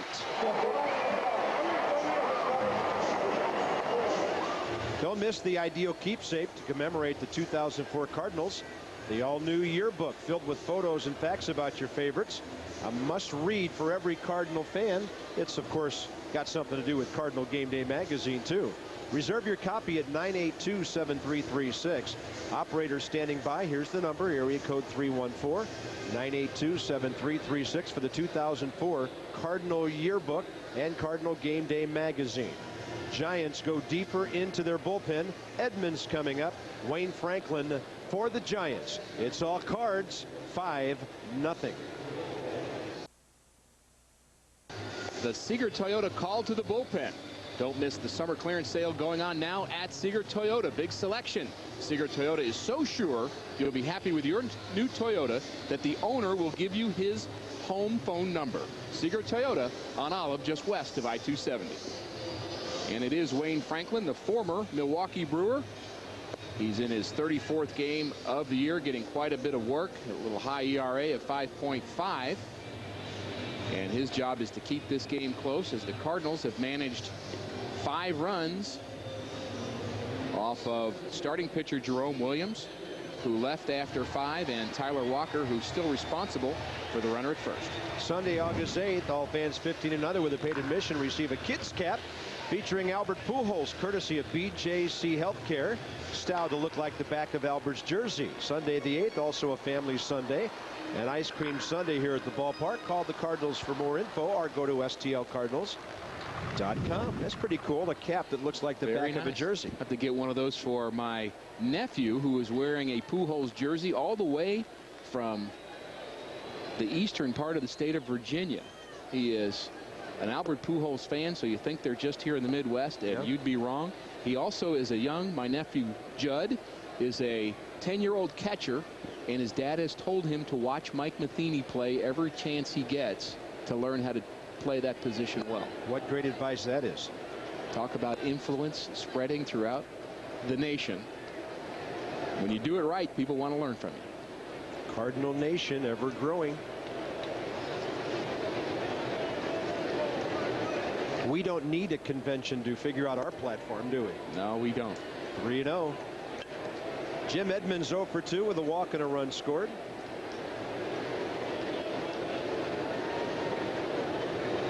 Boy, Felipe has had to sit in the dugout and watch his relievers and his starter throw the ball all over the place here today. Fastball in there from Gary Wayne Franklin Jr. You can't blame it on Dana DeMuth that he's had a very nice strike zone. I think he's been pretty generous, I would say, with some pitches on the corner. So as you learn when you're 8 years old, you can't blame it on the guys in blue. Foul tip, 3-2. Steve Nussbaum, his sons Jason and Ryan are here from Oklahoma today with their buddy Eric Engstrom cheering on the Cardinals on a cool day in St. Louis. Having played for Felipe Alou many moons ago as a minor league player, I can tell you Felipe does not like walks, and he does not like pitchers that work slowly. Those are two big things for him. If you work fast, throw strikes, he can handle the rest. 3-2, runner going. Strike 3 called to Edmonds. Cardinals gone in the 6th. They pick up another. Womack got it going, and Roland got RBI number 88. 5-0 for the Redbirds after 6. Leading the National League and the world. Jim Thome is second, and he has 19. Wow. And Albert Pujols is 8th with 9 intentional walks. So he has 9, and Bonds has 79. Incredible. Top of the 7th, Michael Tucker.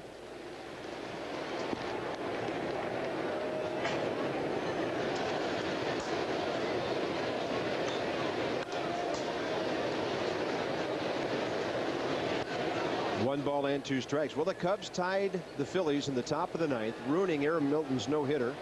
Then they promptly lost it in the bottom of the 9th as the Phillies win 3-2. For Philadelphia, at the moment tied with the Braves atop the National League East. Atlanta leading 4-3 with the Mets batting in the bottom of the 9th at Shea. So the Cardinals could gain a game on the Cubs and lead by 10 again by the end of this afternoon. Atlanta is becoming a formidable opponent. Boy, they played well. They were, I know at this point a week ago, they had just about won, I think it was 16 out of 20.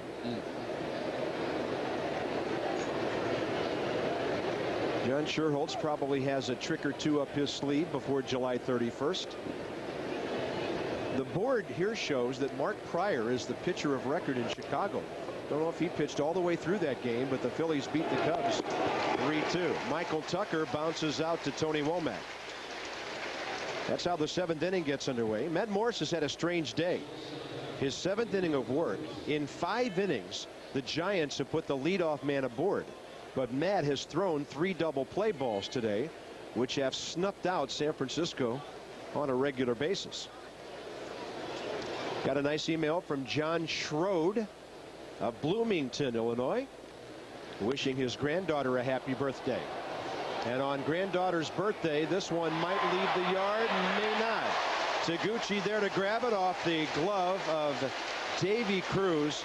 And Rick, there's no doubt on a day like this, the ball not carrying like it does on a hot Sunday at Busch Stadium. Well, we've seen a couple of balls held up as Davy Cruz got into his home run trot just a tad too early. Not only did Matt Morris think it was out, but Davy Cruz had his head down and was thinking he went deep. I'm just going to say 10. I'm going to say 40. No. Well, neither of us that close. You were closer. You were closest to the pin. All of a sudden, the Giants swinging at everything Matt throws up there, and JT Snow with a base hit. But we want to wish a happy first birthday to Riley Whitmer in Peoria, Illinois. And that's from her grandfather, John Schroed, a Cardinal fan for the last 44 years. I'd like to wish Jed Callis a happy 9th birthday. He's a huge Cardinal fan. That's from Karen Callis, and they were smart enough to cue up the VCR and put it on record before they came to the ballpark today. So they've got a birthday wish and a good-looking Cardinal game and possibly a win forthcoming. It's 7th inning stretch time at Busch Stadium, and the Cardinals on top 5-0. Matt continues to roll. Alan May, today's merchandise winner in the Hyundai long drive inning sweepstakes. If the Cardinals hit a home run this inning, Alan May qualifies for the Hyundai Santa Fe drawing in September. To register, visit a St. Louis area Hyundai dealer, and good luck, Alan.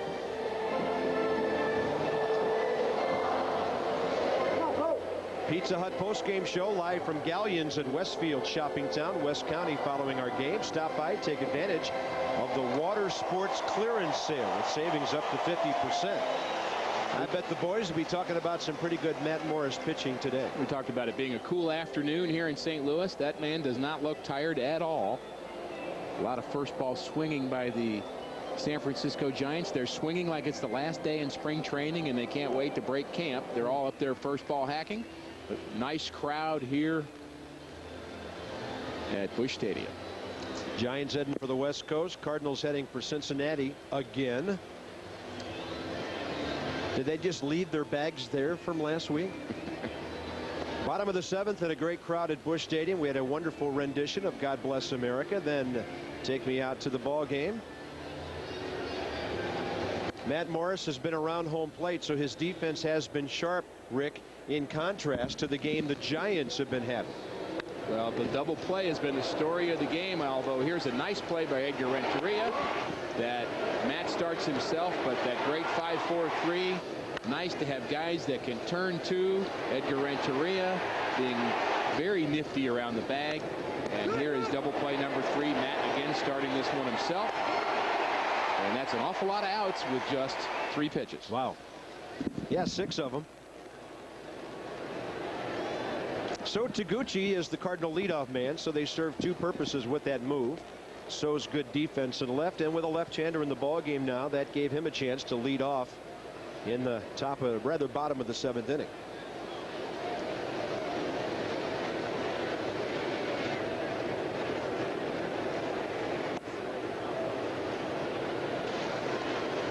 Just 74 pitches from Matt Morris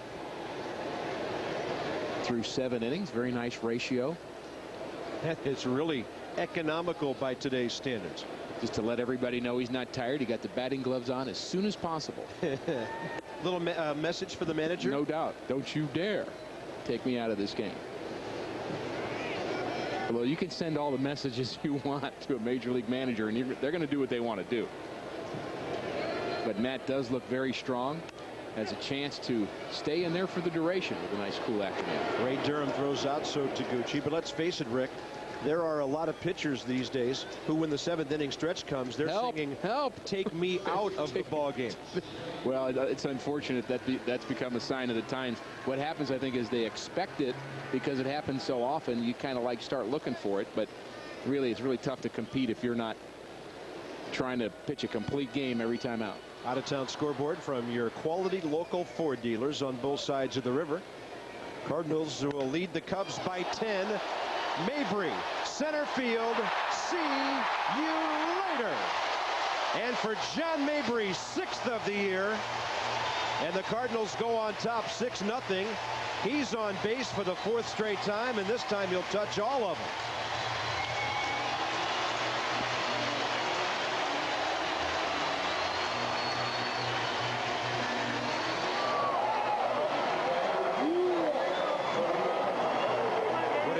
John Mabry.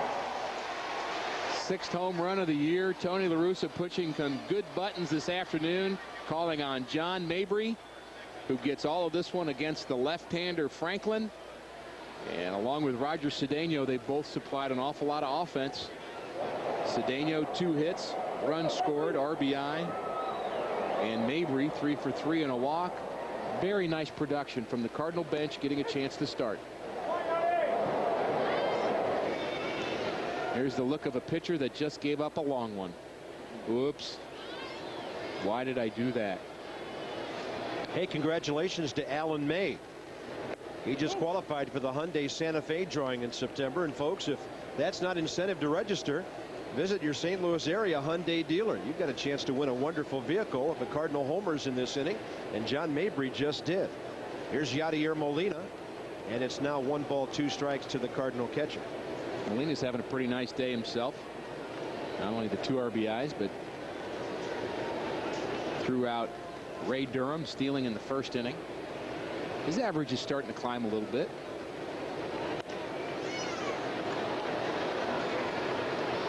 Marquise Grissom waiting for that one, and Matt Morris will be next. Mabry doing an awful lot of high ball hitting today too. They've tried to get him out up all 3 at bats, and he's just tomahawked the ball. I mean, it's like, hey, left-handers can't hit the ball up. Well, don't tell that to John Mabry today. If John Mabry ever receives 4 or 5 pitches in 1 at bat, will you let me know? I mean, he loves to go up hacking. 2 singles, an intentional walk, and a solo home run. Here's Matt Morris, and he's had a base hit today. Some of that comes from the pinch hitting mentality. Pinch hitters, you know, you see that first good fastball to hit, you better be ready for it, because if you get behind in the count, then the pitcher starts playing around with you. So I think a lot of times that experience of learning how to be a good pinch hitter helps you when you get a chance to play every day.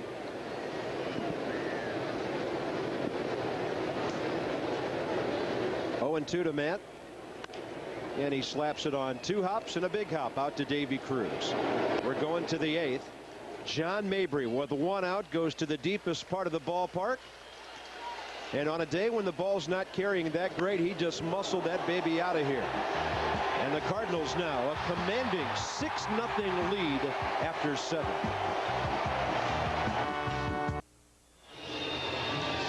St. Louis law firm of Gallup, Johnson & Newman reminds you, oh my goodness. This copyrighted telecast presented by authority of the St. Louis Cardinals LLC and may not be reproduced or retransmitted in any form. The accounts and descriptions of the game may not be disseminated without the expressed written consent of the St. Louis Cardinals LLC. We've got scandal in the ballpark today. I think we need another disclaimer for that sign. Gallup, Johnson & Newman, your business legal team when the game is on the line. Fredberg may need to place a phone call here pretty quickly. Top of the 8th, A.J. Pierzynski for the Giants. It's all Cardinals, 6-0. It's all Matt Morris. 4 hits through 7. 3 double play balls. He's walked 2. He raised 1 of those on the double play. And another thing about Matt Morris, he's only fanned 3 today. His transition from young thrower to veteran pitcher is just about complete. Boy, it'd be nice to see him get on a roll here in the second half of the season and really reclaim his spot as Cardinals #1 starter. In fact, we invite everybody to go to WB11TV.com, click on the Cardinals, and we got a little mini web poll for you as we're trying to find out what you think about who the Cardinals' best starter is right now. They've got a great problem to have right now. They've got 5 good ones, but visit WB11TV.com, click on Cardinals, and tell us what you think. Yeah, that's really a great thing, as opposed to some ball clubs who take a fan poll asking, when do you think our next quality start will be? The Cardinals have not had that problem this year. Again, we're going to check in on the movement of Matt Morris. This is the curveball. You see it out of his hand. You see the downward rotation going down, down, down, down, down. And he just got out a 300 career batting average player. Probably the #1 300 hitter that you don't know is a 300 hitter, in A.J. Przinsky. Yeah, 301 coming into this year. Pretty impressive. Former pretty hot draft choice of the Twins, but they got Joe Mauer now, although he's hurt. Joe Nathan, going from the Giants to the Twins, has become one of the premier relievers in the American League. In fact, I think I mentioned last Sunday, after talking with Scott Rowland, who had just come back from Houston, he told me the most impressive American League pitcher he saw in the All-Star game was Joe Nathan of the Minnesota Twins. Minnesota right now half game behind the White Sox in the American League Central. And a 3-0 pitch. Matt throws a strike to Marquise Grissom, who's 0 for 2. That's how good Matt's been. 8th inning. Some of the Giants haven't even batted 3 times yet. Base hit number 5 for San Francisco. That'll bring up Dustin Moore in the number 8 spot.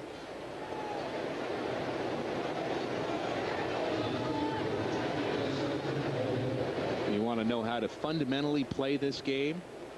A couple Cardinals you need to watch, and one of them is left fielder So Taguchi. Watch how he gets both hands down and he bends over,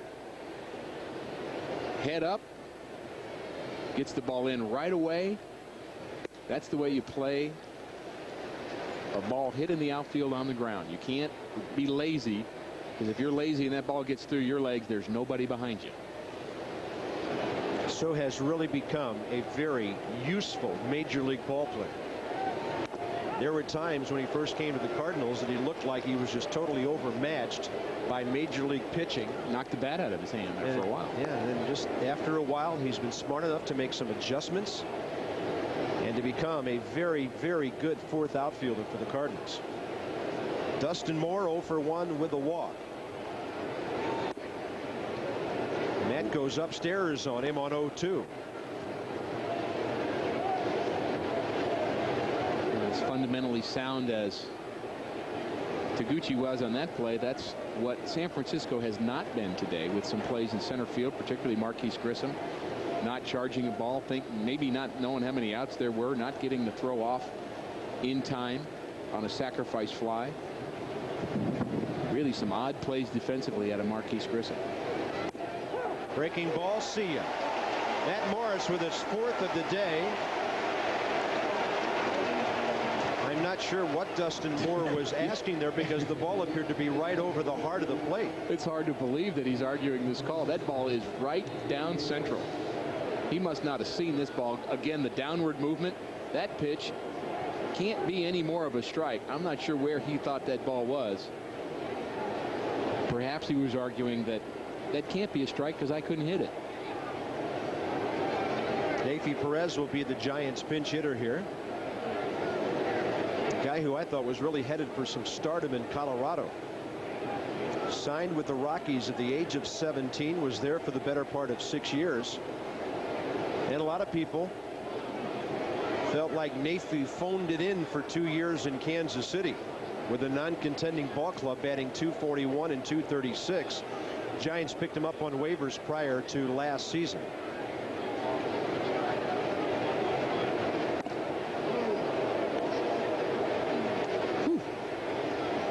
High hard one from Matt Morris.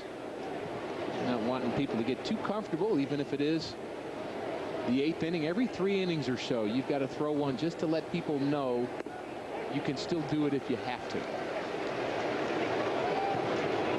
Matt Morris not even at 90 pitches. He's at 88 right now, averaging about 11 pitches per inning.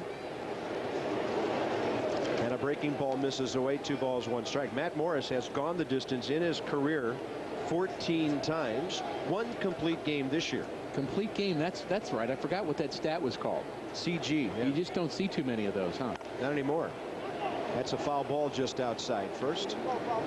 We don't want to jinx Matt here, but he has gone the distance once this year. And that was at Arizona on April 10th, a 10-2 Cardinal win. And in case you're wondering who leads the league in that stat, like I'm sure many are. I'll just say Randy Johnson. He's second. Okay. And he has a grand total of 3. Livan Hernandez leads the league with 5. First and second for the Giants. This is the first time today they've had 2 hits in the same inning. If Morris is able to complete this game, he will jump into the league leaders with 2 complete games. Yeah, not the same. In late July. Would Bob Gibson go the distance 28 times in 1968? I think 13 shutouts.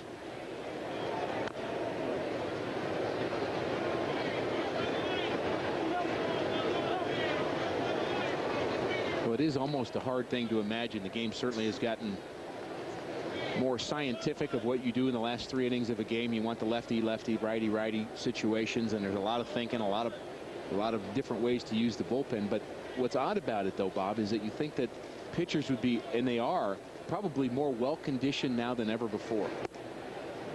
They lift more, they work harder, they work, I don't want to say harder, they work more anyway, yeah, at staying in condition. There were a lot of pitchers in the old days that used to show up and get in shape in spring training. Well, you can't do that anymore. You've got an off-season program, and you've got to lift weights. All Cardinal pitchers lift at least an hour every day. This ball well hit, but foul. You know, nobody ever talks about what Bob Gibson did the year after they lowered the mound. He did pitch 28 complete games with 13 shutouts in 68. Then the next year he slumped to 20-13 with a 2.18. 28 complete games again, but only 4 shutouts because they lowered the mound. So that's 56 in 2 years. Unbelievable. And we're talking about halfway through a season, and Livan Hernandez leads the league with 5. I think Matt Morris wanted that pitch to be a strike. And here's the Matt Morris dilemma. He gets excited, he gets pumped, but he's got to find a way to get a little bit more relaxed and not get too worried about that one pitch. Well, just relax and throw a breaking ball and get a fly ball to your Gold Glove center fielder. Then you can go sit down. Giants strand 2 for the first time today in the bottom of the 8th. Cards have the top of the order up, on top by 6. The Schicker Automotive Group, featuring McMahon Ford, Lincoln Mercury, and Pontiac GMC, where the 100,000-mile limited warranty is not an option, it's just part of the deal. And we welcome a new Cardinal sponsor here on WB11. Bob Carpenter, Rick Horton, Rich Gould, on a cloudy but very warm feeling day now because the Cardinals are on top 6-0. Matt Hergis, former closer of the Giants, takes over. Call to the bullpen brought to you by Fast Eddie's Bon Air, voted the best bar in America by Maxim magazine, right across the Lewis and Clark Bridge in Alton, Illinois. You mentioned that Hergis was the former closer for Felipe Alou, but his numbers ballooned, his ERA up close to 6. He's in his 49th game of the year. He does have 22 saves. And not really a strikeout pitcher, which is part of the reason you don't really think of him as a closer as we take a look at Reggie Sanders balancing a cup. Unbeknownst to him, boys will be boys. I would guess Steve Klein had something to do with that, but he's in the bullpen. So my next choice would be Ray Langford. Is a little bit pranksterish. I'm going to blame it on Ray. Can you play pranks when you're on the DL? Is that allowed? Yeah, you just can't go on the field during a fight. Oh, he hit Jason Marquis, and he hit Ray. I'm telling you. All the suspects are getting hit. And he hit Albert. Tony Womack on a changeup. Little knuckleball grounder over to the right side, and JT Snow throws out Tony Womack. Reggie Sanders will be one of the guys with Ray King over at the Safe at Home Softball Classic in Belleville on Saturday, August 7th. Rick and Kathy Arndt will be putting on their yearly benefit. I didn't do it. Over at Lauderman Park in Belleville. That'll be on Saturday, August 7th, getting underway at 4 o'clock with all kinds of fun stuff. Reggie will be there. Ray King's scheduled to be there. I may have to take a couple of batting practice swings against Reggie Sanders that night. Edgar Renteria now, 1 for 4. I like Reggie trying to find a snitch down there in the corner, and he went right to Woody Williams. He said, "Okay, Woody," and you can see Woody shaking his head. And I don't think Woody was saying I didn't do it. I think he was saying, "I'm not telling you." He did it. Oh, you see some great things from one player to another. My favorite one was we got a backup catcher, Randy Hunt. And there was a big cake delivered into the clubhouse, and somebody said that the cake smelled really sour, and he went in to put his face in that cake, and somebody was right behind him to stick his face right into the cake, which of course was not sour. And boy, that was some kind of funny. What a good running play by Michael Tucker, who's played some very good right field in this series. Takes a double away from Edgar Renteria for the second out here in the 8th. Shots like that from our buddies at Bud Sports. Cardinal Baseball, a production of Bud Sports and an exclusive presentation of WB11. 2 outs in the 8th now, and Roger Cedeno the batter. Matt Morris getting ready for the 9th inning. Bullpen's quiet. Either the phone's off the hook, or there's a lot of confidence that Matt Morris can be able to finish this game. It'd be nice to see that. Roger Cedeno, 2 singles and a walk today, and he's now batting .303. Some of the Cardinal part-time guys have had a wonderful afternoon, most notably Roger and Mr. Mabry.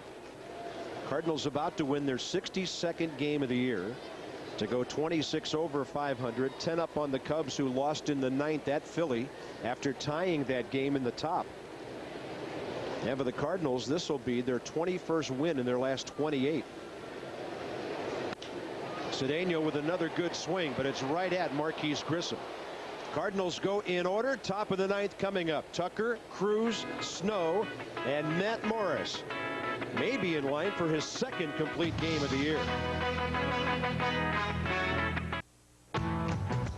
Matt Morris back to work here in the top of the 9th inning. Michael Tucker, Davy Cruz, JT Snow, the scheduled Giants hitters, and a 6-0 Cardinal lead. Throwing nothing but strikes.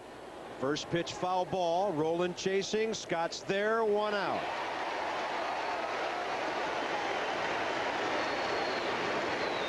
Matt Morris 2 outs away from his 15th career complete game. 2nd of the year, and more importantly, his 11th win of the season, and number 83 for his outstanding career. Felipe Alou's Giants will fall to 55-45. Padres are at Dodgers, the team everybody in the West is chasing, and the Padres just got a run in the top of the 2nd. Dodgers are 3.5 up on the Giants and 4.5 up on San Diego. This ball well hit out to center. Edmonds chasing, watching it. It's over his head. One hopping the wall. He'll shuffle it over to Taguchi, and Davy Cruz goes to 3rd, and Jim Edmonds hurt on the track almost 400 feet away. Well, that's not a sight that we want to see here late in the game. Jim Edmonds is motioning that he's okay, and he sends Mark O'Neill back into the dugout. As he tried to make a circus catch, he's looking over the wrong shoulder, his left shoulder. The ball's over his right. He ran hard to get it, checked out the wall, realized that the ball is actually over his other shoulder. Again, the wind may have had something to do with that. We've seen some spectacular catches from Jim Edmonds. Just not able to come up with this one, but he landed hard on his knee. Looks like he's limping just a tad, but he's okay enough to stay in the ballgame. JT Snow, the batter, with a walk and a base hit today, and the shutout's in jeopardy.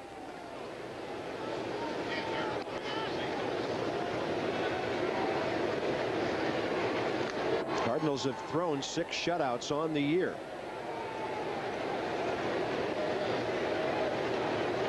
Including 2 already this week.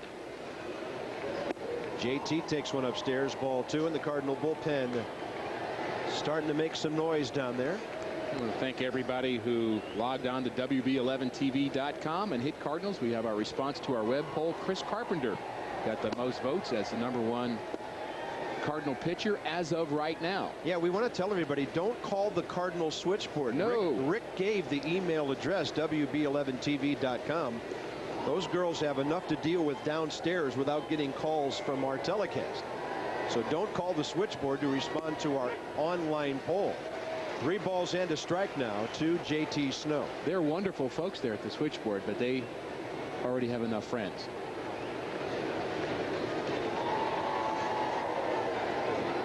And a breaking ball away. That's a walk. 1st and 3rd, 1 out. And for Matt Morris, his 3rd walk of the day, our Budweiser play of the game. Grab a cold, fresh Bud. It's game time. Well, here's one of our double plays. Off the bat of Przinski. This one was 4-6-3. Matt Morris with 3 double plays. And part of the reason why he is still in this game in the 9th inning. Hey, while I have a moment, just want to pass along our sympathies to a great family down in South St. Louis upon the passing of longtime St. Joan of Arc parishioner Virginia Squires. Ginny was a great lady down there in South St. Louis, and our very best go out to her family. Our thoughts, our prayers are with you on this Sunday. Well, the crowd likes it. Matt Morris still in the ball game. He'll face Pedro Feliz. He's 1 for 3 today. Slaps it to 3rd, rolling to 2nd. Will the game end on another double play? Yes, it will, as Mabry makes the tag. Matt Morris goes the distance. 4 double plays. And how about that hug between Matt Morris and Molina and the rest of the team? Don't think he is not one happy Cardinal pitcher. Matt Morris with a spectacular afternoon, shutting out a pretty potent San Francisco Giant offense. Matt Morris with his 2nd complete game of the year, the 15th of his career. What a job of being a stopper today when the Cardinals had been in danger of being swept. More from Busch in a moment. Cardinal baseball on WB11, brought to you by Bud Light. Fresh, smooth, real. It's all here. By your local quality Ford dealers on both sides of the river. By Southwest Airlines. Over 2,800 nonstop flights, 60 destinations all across the country. By Steak and Shake. Real steak burgers, real milk milkshakes, 24 hours a day at Steak and Shake. And by your local Jeep dealers. Only fitting, Rick, that the game should end on a double play. You bet. Matt Morris, spectacular. It was his afternoon. Great day for the Cardinals. More from Busch Stadium on the heels of a 6-0 shutout. What a nice way to wrap up a homestand. And the Cardinals make it a winning homestand because of their good work here today and Matt Morris, Rick. So it's back to the road now for Cincinnati, but it's nice to have that double-digit lead back over the Cubs, who lost a heartbreaker today. Always nice to have a double-digit lead. Also nice to not be swept by the Giants. It was all Matt Morris today, but a lot of offense from the guys that you don't normally get offense from. Roger Cedeno with 2 hits, and John Mabry 3 for 3 with a home run. He said today he was going to get 3 ropes. And guess what? He did. And the Cardinals played defense a lot better than the Giants did. Tomorrow, Fox Sports Net, Cardinals at Reds. For Rick Horton, I'm Bob Carpenter, as well as for Rich Gould. Copyrighted telecast and exclusive presentation of WB11. So long from Busch.